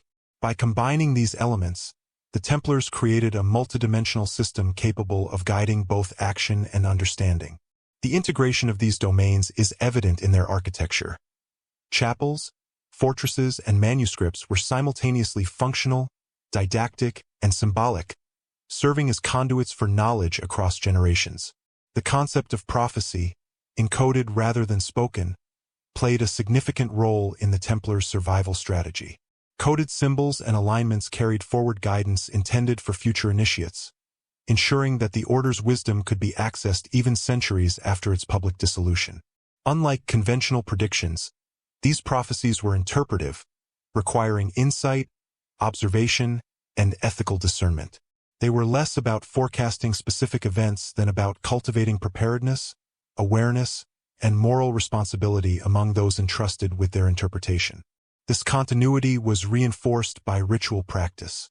Even in exile, Templars maintained ceremonies, prayers, and meditative exercises designed to strengthen internal discipline, preserve knowledge, and cultivate insight. Ritual served as a living vessel for encoded instruction, reinforcing the moral and spiritual framework of the order while embedding critical lessons in memory and practice. Knowledge was thus preserved not only in symbols and structures but in the very habits, gestures, and routines of the knights themselves. The survival of Templar knowledge also depended on the careful transmission of secrets. Initiates were exposed to information gradually, with access determined by rank, experience, and demonstrated loyalty. This method minimized the risk of misuse and ensured that sensitive teachings were understood within the proper ethical and practical context. Compartmentalization of knowledge, combined with encoded symbols and ritual reinforcement, created a resilient system capable of withstanding political and social threats. Interestingly, the persistence of Templar influence during this period likely contributed to the myths and legends that surround the order today. Hidden manuscripts, architectural motifs, and cryptic symbols fueled speculation about secret knowledge, lost treasures, and prophetic insight. While much of this mythology is exaggerated, it is grounded in the reality of the order's survival and the deliberate preservation of knowledge. The myths themselves became a form of cultural memory, ensuring that the Templars' intellectual and spiritual legacy remained alive even in the absence of institutional authority. The interplay of secrecy, survival, and transmission highlights a profound insight into the Templars' strategy. Knowledge is power, but power alone is fragile. Even as the Templar order was formally dissolved by papal decree in 1312, its influence and secrets were far from extinct. The surviving knights, dispersed across Europe and beyond, carried with them fragments of knowledge, ritual practices, and symbolic understanding that had been carefully preserved for generations. These remnants of the order's inner life allowed the Templars' intellectual, spiritual, and ethical legacy to endure in ways that went largely unnoticed by the political and religious authorities that sought their complete destruction. In this phase of hidden survival, the Templars transitioned from visible power to a clandestine presence, their influence embedded in culture, architecture, and esoteric practice. The dissemination of Templar knowledge during this period relied heavily on discretion. Knights who escaped persecution sought refuge in regions with sympathetic rulers, or in remote areas where authority was weak or decentralized. Portugal, Scotland, and parts of Spain became havens for these individuals. Within these territories, the Templars could maintain certain traditions and rituals without fear of immediate reprisal. Even in exile, they continued to train, observe, and encode knowledge, ensuring that the intellectual framework of the order remained intact. Their activities were not public. They operated in shadows, carrying the essence of the order into a world that had largely forgotten them. Central to this enduring influence was the preservation of symbolic knowledge. The Last Sigil, along with other recurring motifs and encoded diagrams, continued to be reproduced in architectural features, manuscripts, and private ceremonial spaces. These symbols functioned as a language of instruction, a guide for understanding the moral, spiritual, and cosmic principles that the order had developed over centuries. By embedding meaning in form and geometry, the Templars ensured that their teachings could survive independently of individuals, surviving political purges and the destruction of formal institutions. The Templars' continued use of ritual also played a critical role in knowledge preservation. Rituals were carefully structured to transmit lessons gradually, requiring observation, repetition, and ethical engagement. Knights who participated in these ceremonies internalized the order's principles, creating a living memory of the Templars' teachings that could endure even in the absence of written records. These rituals were a form of pedagogy, encoding ethical, spiritual, and practical guidance within disciplined practice. In this way, the Templars transformed routine observance into a method of safeguarding and transmitting their legacy. In addition to spiritual and symbolic knowledge, the Templars' expertise in practical domains persisted. Surviving knights carried skills in finance, engineering, military strategy, and administration into their new environments. Some integrated into other military orders, serving as advisors or instructors, while others took positions within noble households, monasteries, or local administrations. Through these channels, Templar methods, particularly in logistics, resource management, and fortification design, continued to influence European society in subtle but significant ways. Even without centralized command, the order's intellectual imprint spread widely, shaping practical affairs as effectively as their visible institutions had once done. The encoded knowledge of the Templars was also intended to endure temporally. Certain symbols, alignments, and patterns were constructed with foresight, designed to convey meaning only when observed under specific conditions or by those initiated into the system. Celestial alignments, geometric proportions, and ritual timing all suggest a layered approach to knowledge preservation, one that integrated observation, interpretation, and ethical responsibility. In this sense, the Templars' legacy was not merely archival.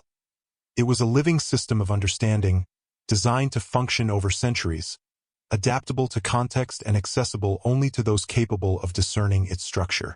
The long-term preservation of knowledge also had an ethical dimension. The Templars believed that certain truths, if misapplied, could be dangerous. Their secrecy was therefore not arbitrary but deliberate, protecting insights from those unprepared to comprehend or act responsibly upon them. Encoded symbols, compartmentalized teachings, and structured initiation ensured that wisdom was transmitted only to those who demonstrated discipline, moral integrity, and loyalty. This careful control over dissemination was critical to the order's survival, allowing knowledge to persist even in the absence of centralized authority. The Templars' influence extended beyond Europe. Some historians suggest that fleeing knights may have carried manuscripts, relics, and symbolic instruction to distant regions such as the Mediterranean, the Levant, or even northern Africa. These dispersals allowed fragments of the order's knowledge to persist in multiple locations, creating a distributed network that transcended political boundaries. This strategy mirrors the broader principle that knowledge, when encoded and dispersed, can survive threats that would destroy a centralized organization. Culturally, the Templars' hidden legacy contributed to the development of later esoteric and mystical traditions. Symbols, geometries, and ritual structures associated with the order can be traced in subsequent secret societies, monastic practices, and intellectual circles. While these connections are often indirect, they underscore the enduring resonance of Templar methods and knowledge. By embedding wisdom in forms that survived persecution, the order ensured that its philosophical, spiritual, and practical teachings could continue to inform human thought long after its public demise. The period of hidden survival also illuminates the interplay between power, secrecy, and resilience. The Templars had once wielded immense visible authority, commanding armies, estates, and financial networks. When that authority was stripped away, they demonstrated adaptability, converting what had been overt power into hidden influence. Their success in preserving knowledge, symbols, and practices underscores the idea that true power lies not solely in visibility or control, but in the ability to endure, transmit, and influence over time. Ultimately, the Templars' hidden survival challenges conventional narratives of defeat. While Philip Ivy's actions in France succeeded in dismantling the order's formal structures, they could not eradicate the essence of the institution. Knowledge, discipline, ritual, and encoded symbolism ensured continuity, creating a legacy that persisted in subtle, enduring ways. Even centuries later, the Templars' influence can be traced in architecture, manuscripts, traditions, and legends, demonstrating the remarkable resilience of an order that understood the enduring power of knowledge preserved in secrecy. In conclusion, the Templars' survival after dissolution represents a strategic, intellectual, and spiritual triumph. They transformed adversity into preservation, dispersal into endurance, and secrecy into resilience. Their hidden influence ensured that the order's teachings, principles, and insights endured, quietly shaping societies, practices, and traditions far beyond their original sphere of power.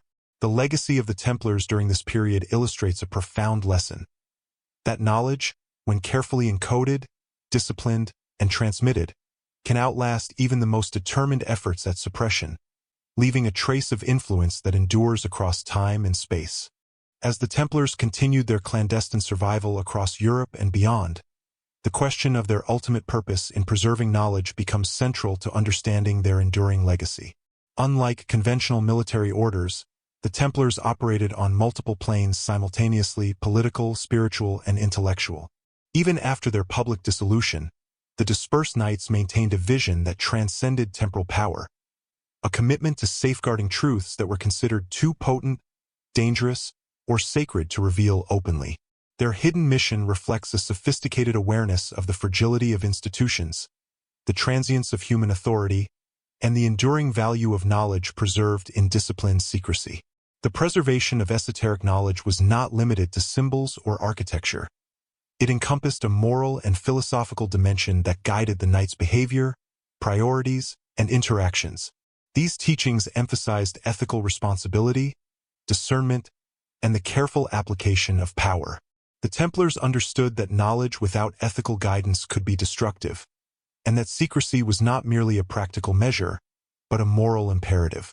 Through rituals, encoded instructions, and disciplined practice, they ensured that wisdom could endure while minimizing the risk of misuse by those unprepared for its implications.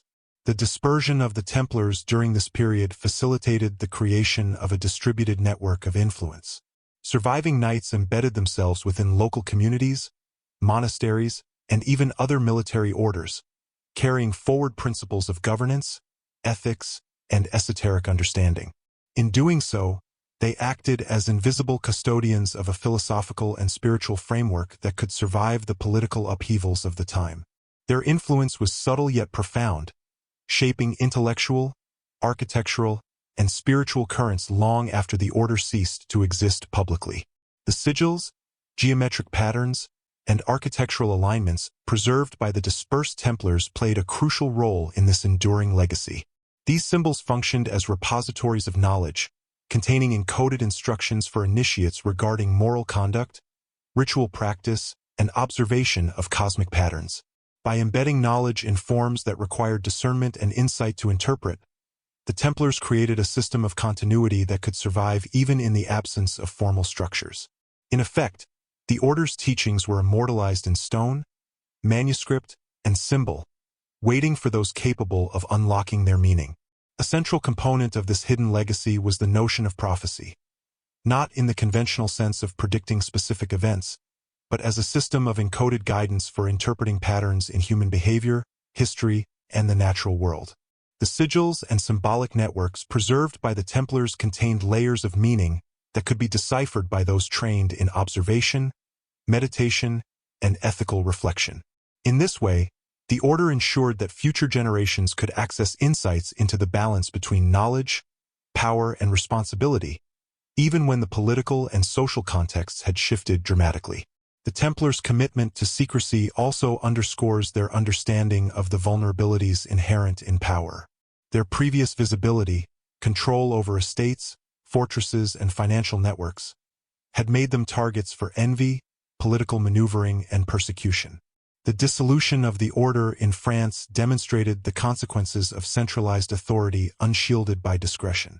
In response, the dispersed knights adopted a strategy that emphasized the preservation of essence over appearance, knowledge over immediate influence, and resilience over conquest. Their survival strategy reflects a sophisticated understanding of both political dynamics and the enduring value of ideas. Ethical discipline remained central during this hidden period. The knights adhered to vows of obedience, chastity, and poverty, not merely as religious observance, but as methods of maintaining focus, restraint, and clarity of purpose. Rituals, meditation, and symbolic practice reinforced these ethical commitments, ensuring that the transmission of knowledge was accompanied by moral and spiritual preparation. Knowledge was never treated as a commodity. It was treated as a sacred trust, passed on carefully to those deemed capable of understanding and applying it responsibly. The dispersed Templars also acted as connectors across cultures and intellectual traditions. During their exile, they interacted with other orders, monastic institutions, and regional authorities, transmitting practical, philosophical, and symbolic knowledge in ways that were subtle, indirect, and difficult to trace. Their influence extended to architecture, esoteric practice, and even administrative methodology. By integrating into existing networks without overt assertion of authority, the Templars ensured that their legacy could persist without provoking the same threats that had led to their initial suppression. Another significant aspect of the Templars' hidden mission was the preservation of temporal and cosmic awareness. Architectural alignments, symbolic motifs, and encoded diagrams often corresponded with celestial events or seasonal cycles, suggesting that observation of natural rhythms was considered essential to both ritual and understanding. This integration of earthly structures with celestial knowledge reflects a worldview in which human action, ethics, and perception were harmonized with the patterns of the cosmos. The Templars' hidden legacy thus combined practical observation, spiritual insight, and encoded wisdom into a coherent system. The long-term survival of Templar knowledge also created a bridge between the medieval world and later intellectual and mystical traditions. Symbols, manuscripts, and architectural elements associated with the order appear to have influenced subsequent movements, including esoteric societies, mystical schools, and secret networks of knowledge. While direct links are often speculative, the recurrence of motifs, rituals, and encoded instruction demonstrates a continuity of influence that extends far beyond the visible lifespan of the order. The dispersed knights acted as conduits, ensuring that the order's philosophical and spiritual framework could endure across centuries. Ultimately, the hidden preservation of knowledge during this period reveals the Templars' strategic genius. They understood that the survival of the order's legacy did not require overt dominance, wealth, or military power.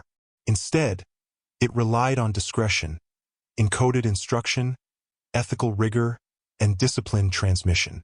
By converting what had once been visible authority into hidden influence, the Templars ensured that their teachings, principles, and moral frameworks could persist in ways impervious to political, social, or military suppression. In conclusion, the Templars of the dispersed period exemplify resilience, foresight, and ethical stewardship. Their hidden mission ensured the survival of knowledge, ritual, and symbolic teaching long after their public institutions were destroyed.